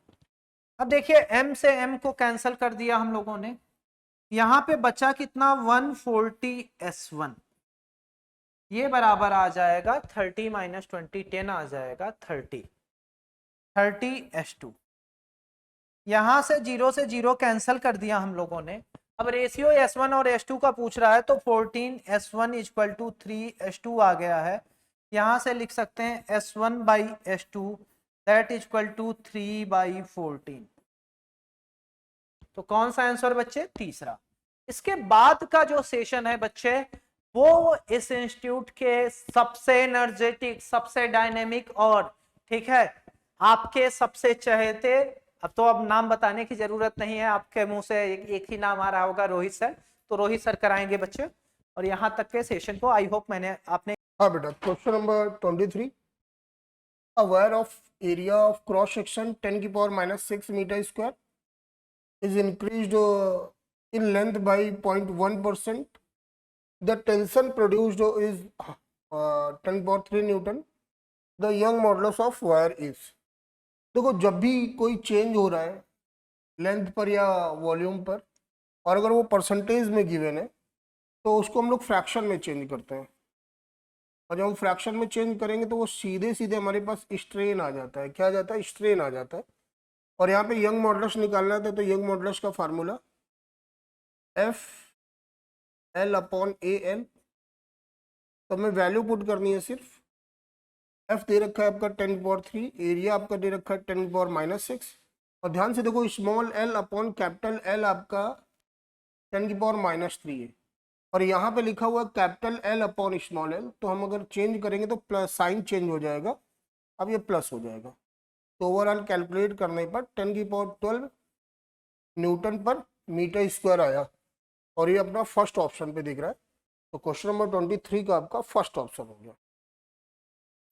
Next question, if in the given figure if F1 magnitude of force on Q1 due to Q2, ये आपका F1 है, ठीक है ना, and F2 magnitude of force on Q1 due to Q3, ये आपका F2 है, ठीक है। तो देखो अगर हम फोर्स निकालना चाह रहे हैं तो फोर्स निकालने के लिए क्या होगा कि हमें डिस्टेंस भी पता होनी चाहिए। अगर ये L दे रखा है, हमें ये नॉर्मल निकालना है, तो ये L sin 30 हो जाएगा, और ये आपका बेस है तो बेस में ये L cos 30 हो जाएगा, ठीक है ना। और हमें कूलम्स लॉ लगाना है, तो अगर हम यहाँ पे ये सिस्टम देखें तो F1 बराबर हो जाएगा K Q इंटू 3Q हो जाएगा 3Q² अपॉन बीच का डिस्टेंस L sin थीटा है तो L स्क्वायर sin स्क्वायर 30, और F2 आपका हो जाएगा K Q इंटू 2Q² हो जाएगा 2Q² upon L square cos square 30, ये आपका हो गया, ठीक। अब हमें F1 अपॉन F2 करना है, तो जब हम लोग F1 अपॉन F2 करेंगे तो देखो K से K कटता हुआ दिखाई दे रहा है, Q² से Q² कटता हुआ दिखाई दे रहा है, L स्क्वायर से L स्क्वायर, यहाँ पे 3 बचेगा, ये sin स्क्वायर 30 हो जाएगा, और ये 2 हो जाएगा, और ये हो जाएगा cos स्क्वायर 30। cos स्क्वायर 30 ऊपर जाएगा, cos 30 होता है √3/2, स्क्वायर करोगे तो 3/4 हो जाएगा, ये इधर जाएगा 2, और sin 30 होता है 1/2, स्क्वायर करोगे 1/4, 4 से 4 कैंसिल हो गया, और कैलकुलेट करने पे आ रहा है 9:2, और ऐसा आपको कहाँ दिख रहा है, फोर्थ ऑप्शन पे दिख रहा है।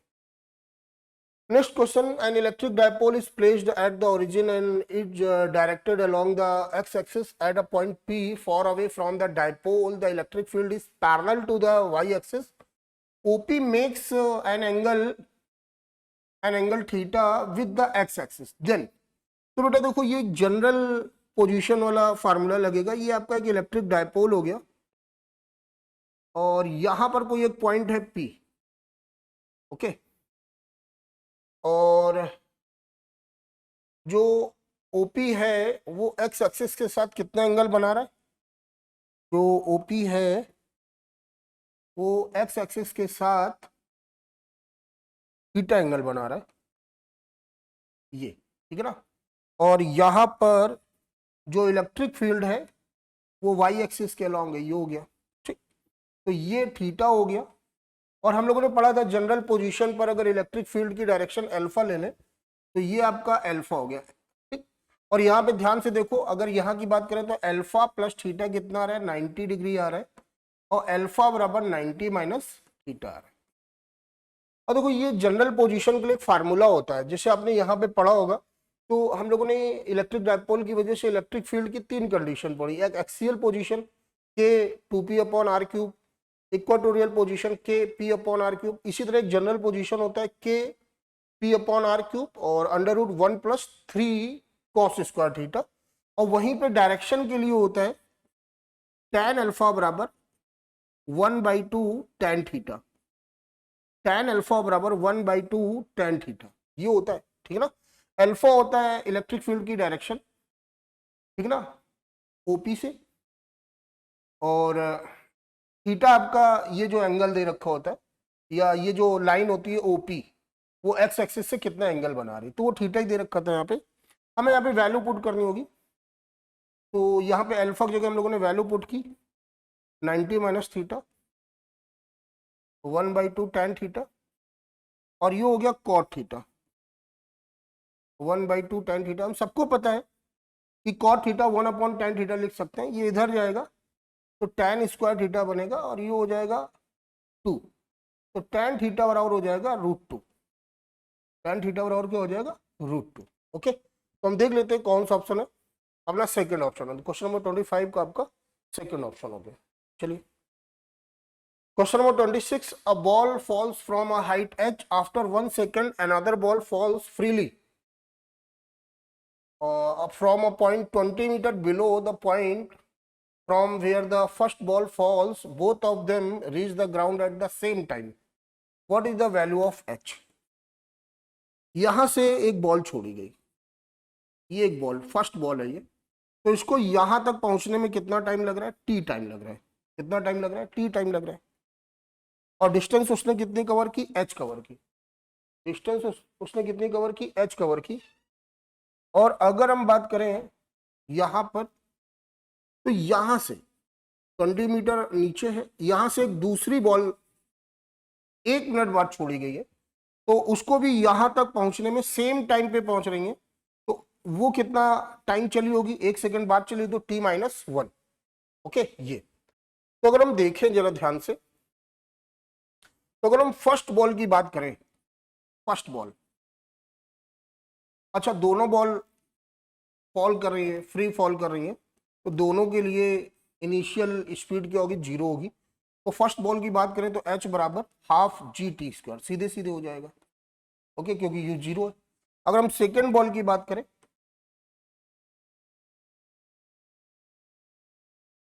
सेकेंड बॉल की, तो यहां पे उसने कितना डिस्टेंस कवर किया, यहां से यहां तक, h-20, u इसके लिए भी 0 है, हाफ g, और टाइम लिया t-1 का होल स्क्वायर। ठीक है ना, h की जगह हम लोग लिख सकते हैं हाफ g_t² -20।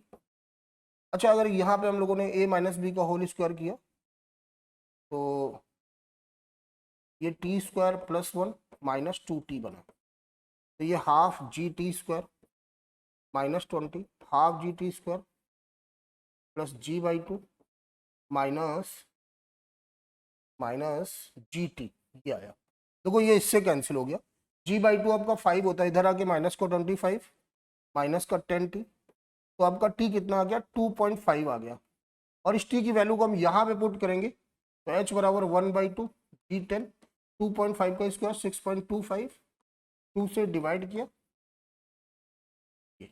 ओके, तो ये आपका आंसर आया, तो इस हिसाब से आपका थर्ड ऑप्शन होगा। ओके, चलिए 27, a wire is bent 3 different shape as shown. What will be the ratio of their magnetic moment if they carry equal current?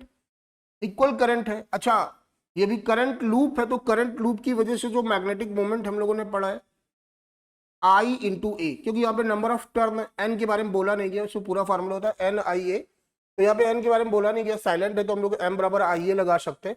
और यहाँ पे इक्वल करंट कर रहे हैं सब लोग, तो m प्रोपोर्शनल टू क्या हो जाएगा, A हो जाएगा। ठीक है, अच्छा कोई एक वायर रहा होगा, उसकी लेंथ क्या हो गई, L हो गई। ठीक, अगर हम बात करें तो इसकी साइड कितनी आएगी, इसकी जो साइड आएगी A, वो L/3 आएगी, L/3 आएगी। तो इसका अगर हम एरिया देखें, तो इक्विलेटरल ट्रायंगल का एरिया होता है √3/2 साइड स्क्वायर, तो √3/2 इंटू साइड स्क्वायर हो जाएगा L²/9। ठीक है ना, ये आया आपका। ठीक,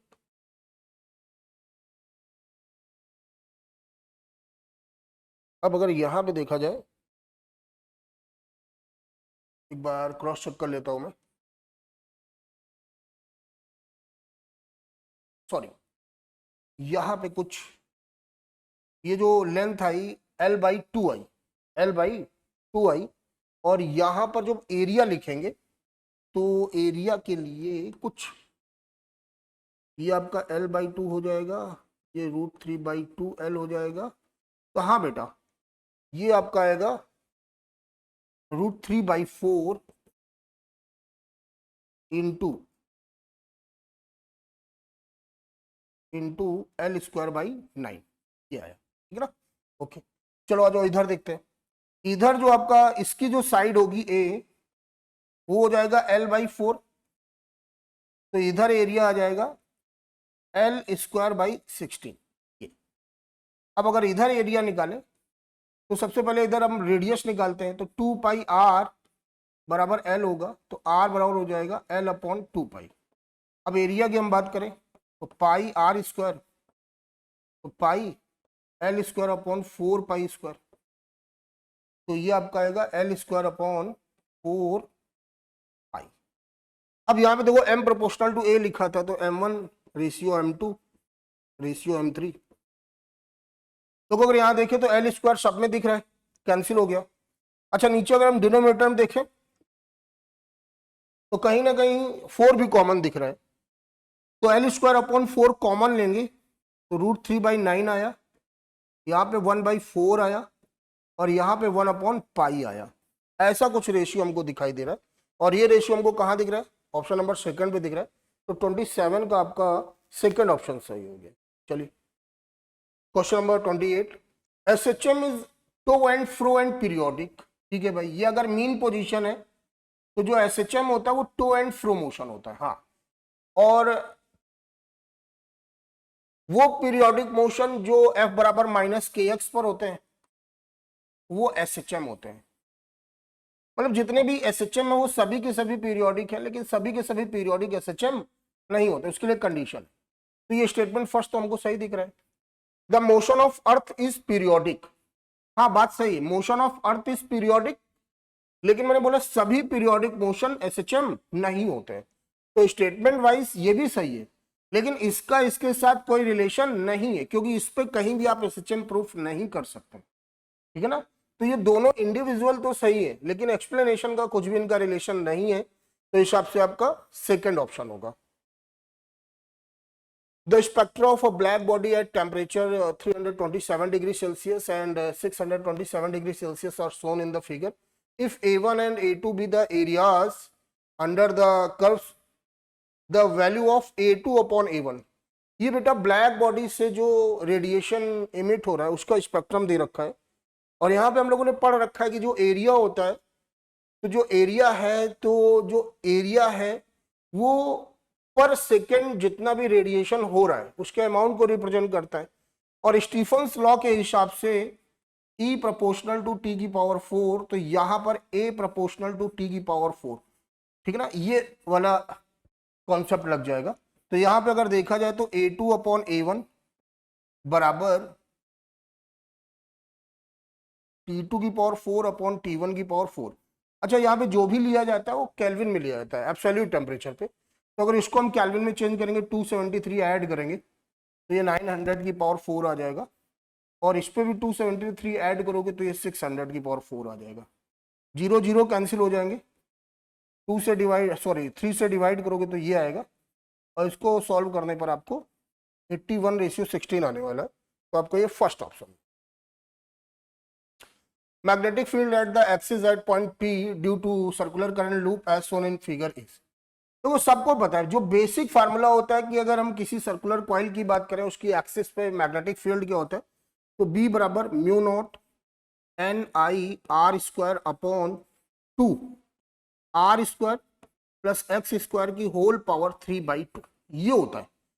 लेकिन ऐसा कुछ नहीं दे रखा है यहाँ पे, तो हमें अपने फार्मूले को थोड़ा एडजस्ट करना है और इस ऑप्शन पे हमें क्लिक करना है। तो देखो यहाँ पे क्यूब लिखा है, तो जरा ध्यान से देखो, अगर हम यहां से साइन थीटा निकालें तो साइन थीटा होता है r upon √r² plus x²।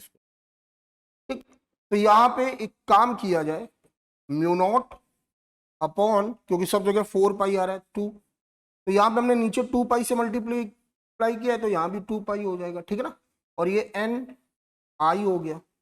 ठीक है, ओके, और यहां पे मैंने बनाया r³, तो बेटा एक r एडजस्ट करने के लिए हमें यहां भी लिखना होगा, तभी तो कैंसिल हो गया, r² होगा, और यहां पे हो गया √r² प्लस x² की होल पावर 3, क्योंकि यहाँ पे 3/2 लिखा था तो हमने रूट लगाया तो पावर 3 कर दी हमने। ठीक, अब ध्यान से देखो इतने पोर्शन को,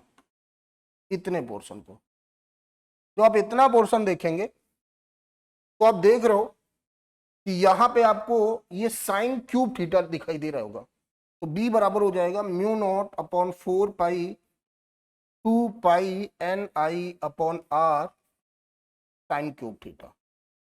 ओके, ये तो हिसाब से आपका फर्स्ट ऑप्शन होगा, तो 30 का आपका फर्स्ट ऑप्शन हो गया। चलिए question number 31, a second harmonic, यहाँ पे सेकेंड हार्मोनिक बन रहा है, to be generated in the string of length L stretched between two rigid supports, the point where the string has to be plugged and touched.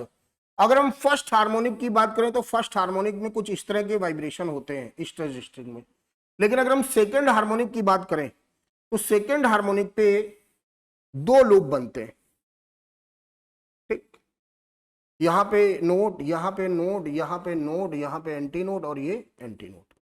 अगर हम plug की बात करेंगे तो जहां प्लग होता है वहां पे पकड़ के क्या होता है, खींचना होता है, तो वहां पर आपका जो एम्पलीट्यूड होगा वो मैक्सिमम होगा, तो प्लग वाली जगह पर हमेशा क्या होगा, एंटी नोड बनेगा, ठीक है ना।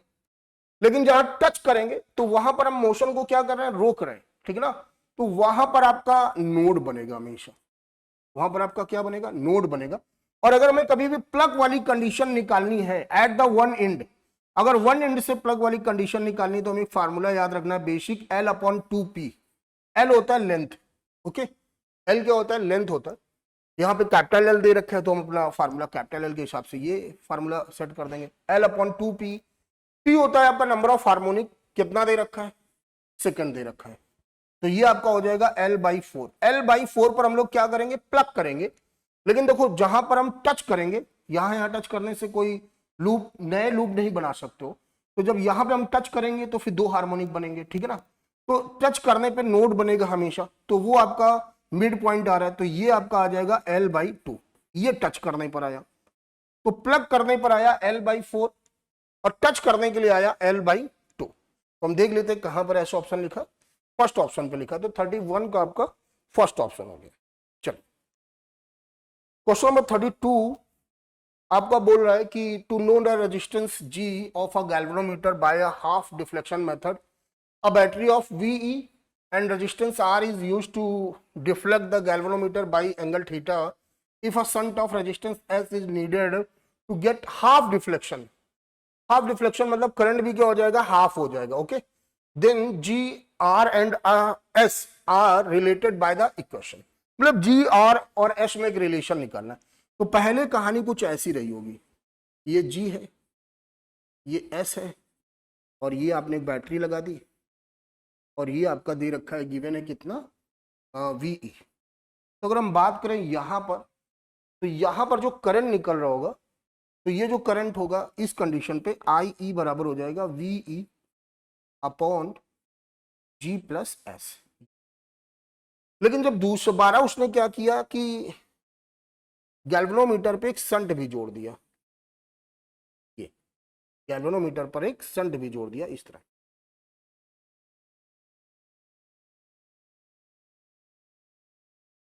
अच्छा ये पैरेलल में, तो पैरेलल पे इनका जो नेट या इक्विवेलेंट रेजिस्टेंस निकालना होगा तो 1/R 1/R1 प्लस 1/R2 उस फॉर्मूले से होगा। और यहां पर जो I बना आपका वो बना VE अपॉन R प्लस ये आपका इक्विवेलेंट रेजिस्टेंस हो जाएगा GS अपॉन G+, ये दो चीजें आई। अब अपने को हाफ डिफ्लेक्शन मेथड देखना है, तो हाफ डिफ्लेक्शन मेथड का मतलब हो गया यहाँ पे करंट क्या हो जाएगा, आधा हो जाएगा, मतलब इस करंट का आधा हो जाएगा। तो अगर हम इस यहाँ पे चेक करें तो I1/2 इंटू G, इतना करंट यहां से पास होना चाहिए, पहले करंट का आधा पास होना चाहिए, तभी हाफ डिफ्लेक्शन हो पाएगा। ये फुल डिफ्लेक्शन के लिए था, ठीक है ना। अब अभी इस कंडीशन पे कितना करंट बह रहा है, ये बह रहा है, तो I1/2 अगर इधर चला गया तो रिमेनिंग करंट इधर से जाएगा, तो I minus I1/2 into S, और G और S पैरेलल पर है, इस वजह से पोटेंशियल अक्रॉस द एंड दोनों के क्या होंगे, इक्वल होंगे, और हमने सीधे फार्मूला लगाया V बराबर IR, और G और S आपका क्या हो रहा है, आपके रेजिस्टेंस है, ठीक है ना। जब यहां से इतना सॉल्व किया हम लोगों ने, तो अब हमें वैल्यू पुट करनी है। तो यहां पे ध्यान से देखो I, अब यहां से देखो I/2 इंटू G, अब देखो यहाँ पे जब मल्टीप्लाई करोगे तो ये I इंटू S बनेगा, और ये माइनस का जो बनेगा तो इधर ले आओ तो प्लस का हो जाएगा, तो हम एक जैसी फैमिली एक तरफ रख देंगे। तो यहाँ से I1 कॉमन हो गया, तो ये हो गया G+S और बराबर 2IS आया, ये आपका आया। जब ये आ गया तो हमें वैल्यू पुट करनी है। अब वैल्यू पुट करने के लिए क्या करेंगे, I की जगह I की वैल्यू रखेंगे, I1 की जगह I1, तो I1 हो जाएगा VE upon G plus S, G plus S, और ये जी प्लस एस दिख रहा है, जी प्लस एस दिख रहा है आपका, और यहाँ पर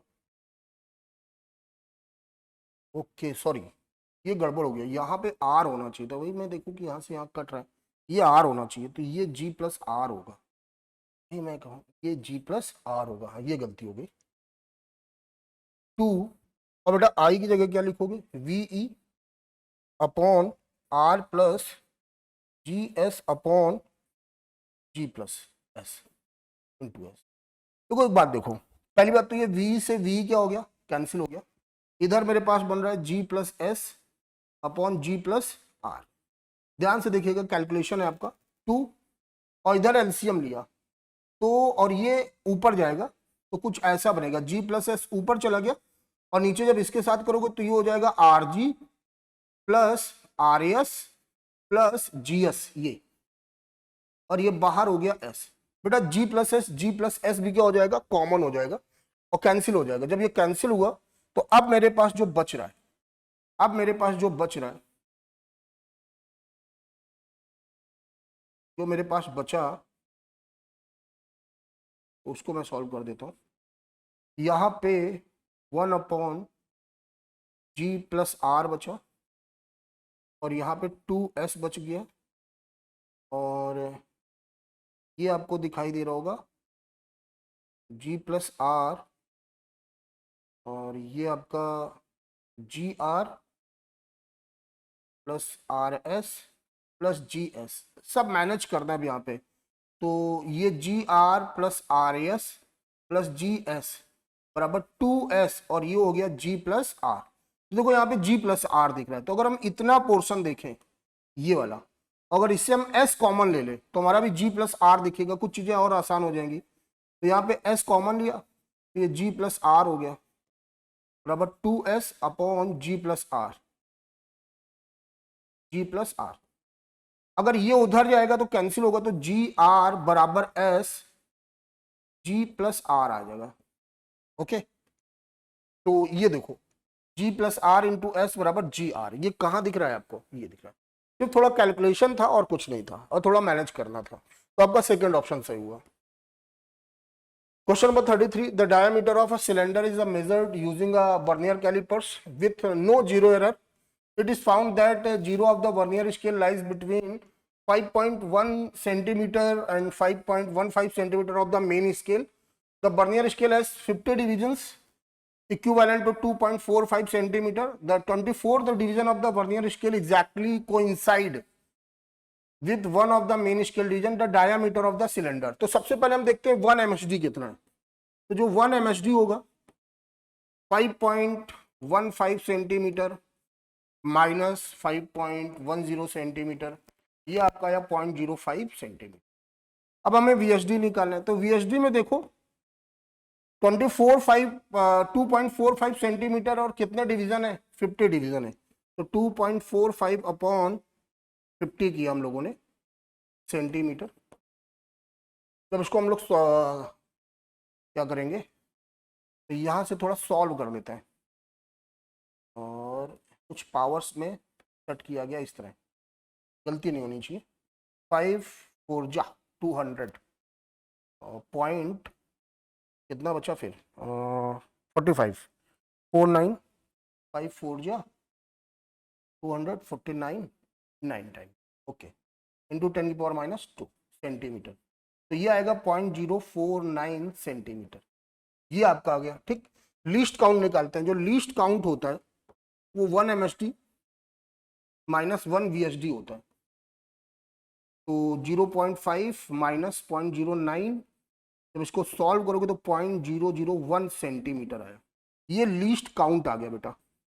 अब आसान है, जब भी जीरो लाई करेगा तो हम यहाँ पे स्मॉलर वैल्यू लेते हैं, तो ये 5.110 पे तो हम क्लियर हो गए। तो जो डायामीटर होगा अपना,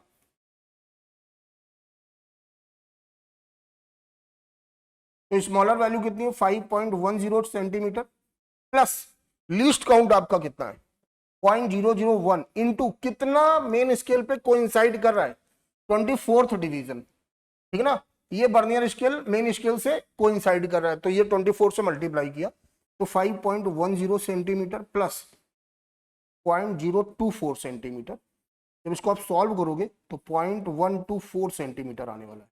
ओके, तो देख लेते हैं कहां पे दिख रहा है, ये आपका सेकंड ऑप्शन पे दिख रहा है, तो 33 का आपका सेकंड ऑप्शन सही है। चलिए question number 34, unit and dimension से force F, length L and time T are assumed to be fundamental units, then the dimensional formula of the mass will be। देखो जो बेसिक तरीका है इसका, इधर हमने मास लिख लिया, ठीक है ना, प्रोपोर्शनल लगाओ या बराबर के लिखो, उससे कोई मतलब नहीं, के आपका कांस्टेंट है, F की पावर A, L की पावर B या T की पावर C, ऐसा कुछ किया, M L T -2 फोर्स, और ये L हो गया और ये T हो गया। अब ध्यान से देखो यहाँ पे क्या होगा, सब powers L A plus B हो जाएगा और T आपका -2A प्लस C हो जाएगा। अब पावर का कंपैरिजन कर दो, तो यहाँ पे M की पावर 1 है तो A बराबर 1 आ गया, यहाँ पे A प्लस B है L, और लेकिन यहाँ पे L है नहीं तो 0 हो गया। A की वैल्यू पुट करोगे तो B बराबर क्या हो जाएगा, -1 हो जाएगा। यहाँ पे T रखोगे तो 2 -2A प्लस C, ये 0 हो गया। A की जगह 1 रखोगे तो C कितना हो गया, 2 हो गया। इन यहाँ पे वैल्यू पुट कर दो, F की पावर 1, L की पावर -1, T की पावर 2, तो आपका बना F L -1 T2। ओके, ये, और ऐसा कहाँ दिख रहा है, फर्स्ट ऑप्शन पे दिख रहा है। आप इतना अगर सॉल्व भी नहीं करना चाहते तब भी हो जाएगा कि आप F की जगह यहाँ पे डायमेंशन पुट कर सकते हैं, M L T -2, और यहाँ पे आपको मैनेज करना होगा। तो देखो L से L कैंसिल हो रहा है, T से T वाली पावर कैंसिल हो रहा है, सिर्फ M बच रहा है, तो इस हिसाब से आपका फर्स्ट ऑप्शन ही होगा। Question number 35, energy required for the electron excitation in lithium plus plus from the first to third Bohr orbit. तो देखो En बराबर आपका माइनस का 13.6 Z² upon n² electron volt. अब लिथियम के लिए Z कितना होता है, 3 होता है, लिथियम के लिए Z कितना होता है, 3 होता है, 2 निकल के तभी वो सिंगल इलेक्ट्रॉन आयनाइज्ड एटम बना।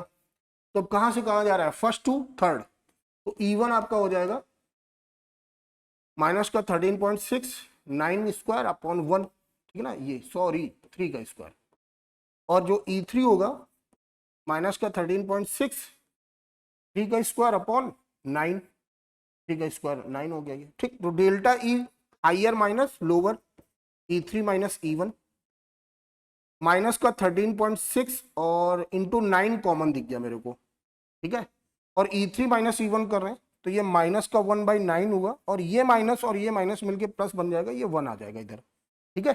अब इसको हम लोग सॉल्व करते हैं, तो माइनस का 13.6 इंटू 9 इंटू, जब इसको सॉल्व करोगे तो ये आएगा 8/9, ये कैंसिल हो गया, 13.6 इंटू 8 करो 48, ये आया 10.4 और ये प्लस है, ठीक है ना, ठीक। जब इसको सॉल्व करेंगे हम लोग तो यहाँ पे प्लस ही आने वाला है, ठीक है, ये चीज। तो ये आपका 108.8 इलेक्ट्रॉन वोल्ट होगा, ये थर्ड ऑप्शन होगा। The energy of hydrogen atom it's ground state is minus का 13.6 electron volt. The energy of the level corresponding to the quantum number n बराबर 2 first excited state in the hydrogen atom. देखो En बराबर hydrogen atom की बात की जा रही है तो आप सीधे ये लगा सकते हो क्योंकि Z बराबर 1 होता है उसके लिए, और यहाँ पे 2 दे रखा है n, 2 का स्क्वायर 4 हो गया, 4 से जब डिवाइड करोगे तो माइनस का 3.4 इलेक्ट्रॉन वोल्ट होगा, और ये आपका फोर्थ ऑप्शन पे दे रखा है, तो 36 का आपका फोर्थ ऑप्शन हो गया। चलिए 37, the radius of 29Cu64 nucleus in Fermi. देखो फार्मूला होता है R बराबर R0 A की पावर 1/3, ए आपका मास नंबर है, R0 दे रखा है 1.2 इंटू 10 की पावर -15, और ए आपका 64 दे रखा है की पावर 1/3 हो गया, 1/2 इंटू 10 की पावर -15, और ये आपका आएगा 4 आएगा, 4.8 इंटू 10 की पावर -15 मीटर, और इसकी जगह हम लोग क्या लिख सकते हैं, फर्मी लिख सकते हैं, तो 4.8 फर्मी आ गया, ठीक है ना। तो फर्मी में आंसर देना था तो 4.8, तो ये 37 का आपका फर्स्ट ऑप्शन हुआ। 38, why high temperature is required to for fusion. बेटा अगर हाई टेम्परेचर होगा तो काइनेटिक एनर्जी इतनी हो जाती है कि वो जो न्यूक्लियस और न्यूक्लियस के बीच में जो रिपल्सिव फोर्स लगता है due to like charge, positive और पॉजिटिव चार्ज की वजह से, तो काइनेटिक एनर्जी इतनी होती है कि काइनेटिक एनर्जी का जो इंपॉर्टेंस है या जो उसका काम है वो उस पर ओवरकम हो जाएगा और वो आपस में क्या होने लगेंगे, मिलने लगेंगे। ओके, ये रीजन है। तो at higher temperature kinetic energy sufficient to overcome the repulsive force. हाँ बिल्कुल सही लिखा है। नहीं ये वाला गलत है। मॉलिक्यूल्स ब्रेकअप नहीं, ब्रेक कर देंगे, न्यूक्लियाई ब्रेकअप नहीं। तो आपका यहाँ पे क्या होगा, फर्स्ट ऑप्शन होगा। As the intensity of incident light increases, हम सबको पता है कि जो इंटेंसिटी है, intensity proportional to number of photons proportional to photo current. Okay, इस तरह अगर इंटेंसिटी इंक्रीज करोगे तो नंबर ऑफ फोटॉन्स इंक्रीज होंगे, नंबर ऑफ फोटॉन्स इंक्रीज होंगे, rate of ejection of photo electron वो भी इंक्रीज होगा और फोटो करंट भी क्या होगा, इंक्रीज होगा। इंटेंसिटी का फ्रीक्वेंसी से कोई रिलेशन नहीं होता है, काइनेटिक एनर्जी से कोई रिलेशन नहीं होता है। तो इंटेंसिटी यहाँ पे इंक्रीज कर रहे थे तो फोटो करंट क्या होनी चाहिए, इंक्रीज होनी चाहिए। ये पहला वाला सही हो गया, फोटो नहीं गलत हो गया। काइनेटिक एनर्जी का कोई रिलेशन ही नहीं होता है, काइनेटिक एनर्जी नहीं, कोई रिलेशन नहीं। तो आपका फर्स्ट ऑप्शन सही है। Light of wavelength 500 angstrom falls on a sensitive plate with photoelectric work function of 1.9 electron volt. The kinetic energy of photoelectron emitted will be. देखो सबसे पहले हम ये निकालते हैं कि किसी सरफेस पे जो फोटो इलेक्ट्रॉन इमिट हो रहे हैं, ठीक, तो उनकी एनर्जी कितनी है, सॉरी इंसिडेंट हो रहा है फोटोन, तो इंसिडेंट फोटोन की एनर्जी कितनी है। तो E बराबर, यहाँ पे जब भी इस तरह का दे रखा होगा लैम्डा, ये एंगस्ट्रॉम में होना चाहिए और ये जो वैल्यू आती है इलेक्ट्रॉन वोल्ट होती है। थोड़ा बड़ा कैलकुलेशन बचेगा, टाइम बचेगा।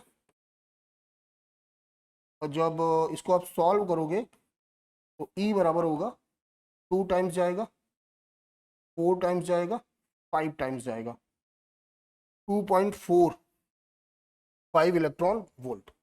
ओके, कुछ ऐसा नहीं, ये 7 टाइम्स हो जाएगा, 2.47 इलेक्ट्रॉन वोल्ट।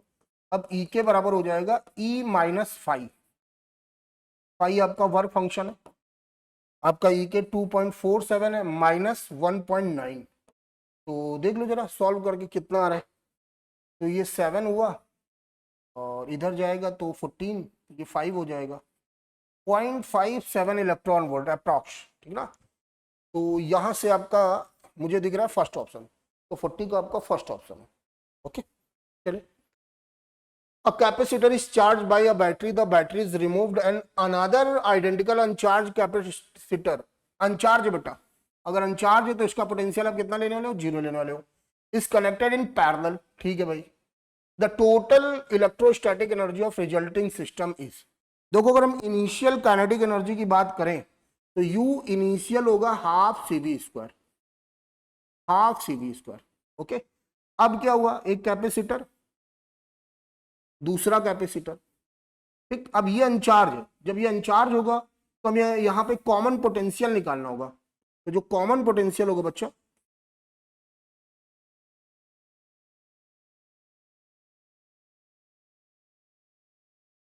V डैश बराबर C1 V1 plus C2 V2 upon C1 plus C2। तो ये C इंटू V किया और ये 0 हो गया और ये 2C हो गया, तो ये आपका क्या आ जाएगा, V/2 आ जाएगा, ठीक है ना। अब जो हम फाइनल देखेंगे U फाइनल, तो half C net into V dash square, ये तो C नेट पैरेलल पे जोड़ा गया तो 2C ले लोगे, V डैश कितना आया था V/, तो V स्क्वायर बाई 4 हो गया, ये कैंसिल हो गया, तो 1/4 CV स्क्वायर। आप इसको लिख सकते हो 1/2 इंटू 1/2 CV स्क्वायर, और ये CV स्क्वायर आपकी क्या थी, इनिशियल थी। तो जो U फाइनल हुआ वो U इनिशियल बाई 2 हुआ, मतलब जो फाइनल एनर्जी है दो फैक्टर से क्या हो जाएगी, डिक्रीज हो जाएगी। ओके, तो यहां पर आपका सेकंड ऑप्शन से होगा, तो 41 का आपका सेकंड ऑप्शन है। चलिए अगला क्वेश्चन देख लेते हैं। The magnetic field at a distance r from a long wire carrying current I is 0.4 Tesla. The magnetic field at a distance 2r. Very easy question. B proportional to I and B proportional to 1 upon r. ठीक, तो यहां पर तो अपने को सिर्फ r के साथ रिलेशन देखना है, तो B1 अपॉन B2 बराबर R2 अपॉन R1। B1 आपका 0.4 टेस्ला दे रखा है, ये B2 हो गया। R2 आपका 2R दे रखा है और ये R दे रखा है, ये कैंसिल हो गया, 2 से डिवाइड करोगे तो ये आ जाएगा 0.2 टेस्ला। देख लेते हैं किस ऑप्शन पे लिखा है, फर्स्ट ऑप्शन पे लिखा, तो 42 का आपका first. 43, what is the value of linear velocity if omega and R. देखो बेटा v वेक्टर बराबर होता है omega vector cross R vector, omega vector cross R vector. Okay, I J K 3 -4 1 और 5 -6 6, आई माइनस जे और प्लस के। आप देख लेते हैं, आई के नीचे वाला भूल जाओ, ये माइनस का 24 हो जाएगा और ये प्लस का 6 हो जाएगा, ये 18 हो जाएगा, ये माइनस का 5 हो जाएगा, और के का भूल जाओ, ये माइनस का 18 होगा और ये प्लस का 20 होगा। जब इसको सॉल्व करोगे तो माइनस का 18 आई कैप आएगा, ये माइनस का 13 जे कैप दे देगा और वो प्लस का 2 के कैप दे देगा। ये आपका आया -18 का आई कैप। हाँ, तो आपका सेकंड ऑप्शन दिख रहा है 43 का। ओके, चलिए 44, a stone projected with a velocity u at an angle theta with the horizontal reaches maximum height h1 when it is projected with velocity u, velocity same है, देखो पहले भी u था और अभी भी क्या है u है, at an angle π/2 minus theta with the horizontal it reach maximum height h2, the relation between the horizontal range r of the projectile h1 and h2। देखो हम लोगों ने फार्मूला पढ़ा h अपॉन r बराबर tan θ/4, basic इसी फार्मूले का प्रयोग करना है अपने को। तो अगर यहाँ से देखें तो h1 अपॉन r, क्योंकि देखो जब थीटा और 90 माइनस थीटा होता है तो रेंज तो सेम रहेगी, तो दोनों केस पे r रहने वाला है, tan θ/4। जब h2 अपॉन r करेंगे तो tan 90 माइनस θ/4 करेंगे तो ये cot θ/4 हो जाएगा। जब मल्टीप्लाई करोगे आपस में इनका तो h1 into h2 upon r square, tan theta into cot theta आपका 1 होता है, 1/16 हो गया, तो r स्क्वायर बराबर हो जाएगा 16 h1 h2। तो यहाँ से r बराबर हो जाएगा 4 under root h1 h2। Okay, ये तो ये आपका फर्स्ट ऑप्शन हो, 44 का आपका first option. 45 last, the work done in adiabatic change in a gas depends only on. तो एडियाबैटिक चेंज पर आपने W पढ़ा होगा mu r T1 minus T2 upon gamma -1, या दूसरा पढ़ा होगा P1 V1 minus P2 V2 upon gamma -1। तो एडियाबैटिक प्रोसेस पे जो वर्क डन होता है वो अमाउंट ऑफ गैस गामा, मतलब नेचर ऑफ गैस, और यहाँ पर देखोगे तो इसकी जगह पर हम लोग डेल्टा टी लिख सकते हैं, लेकिन यहाँ पर डेल्टा पी और डेल्टा वी नहीं लिख सकते हैं, मैथमेटिकली वो गलत लिखा जाएगा। तो जो यहाँ पे एडियाबैटिक चेंज पे वर्क होता है तो वो चेंज इन टेम्परेचर पे डिपेंड करता है। किस पर डिपेंड करता है? चेंज इन टेम्परेचर पे। चेंज इन प्रेशर और चेंज इन वॉल्यूम हम लोग नहीं बोल सकते। तो यहाँ पे राइट आंसर क्या होगा? थर्ड होगा। तो 45 का आपका थर्ड ऑप्शन हुआ। ओके, तो ये बच्चे आपके क्वेश्चंस के सोल्यूशन थे। आई होप अगर किसी क्वेश्चन में डाउट होगा तो आप दूर किए होंगे। बस आप मेहनत करते रहिए। जय हिंद, धन्यवाद।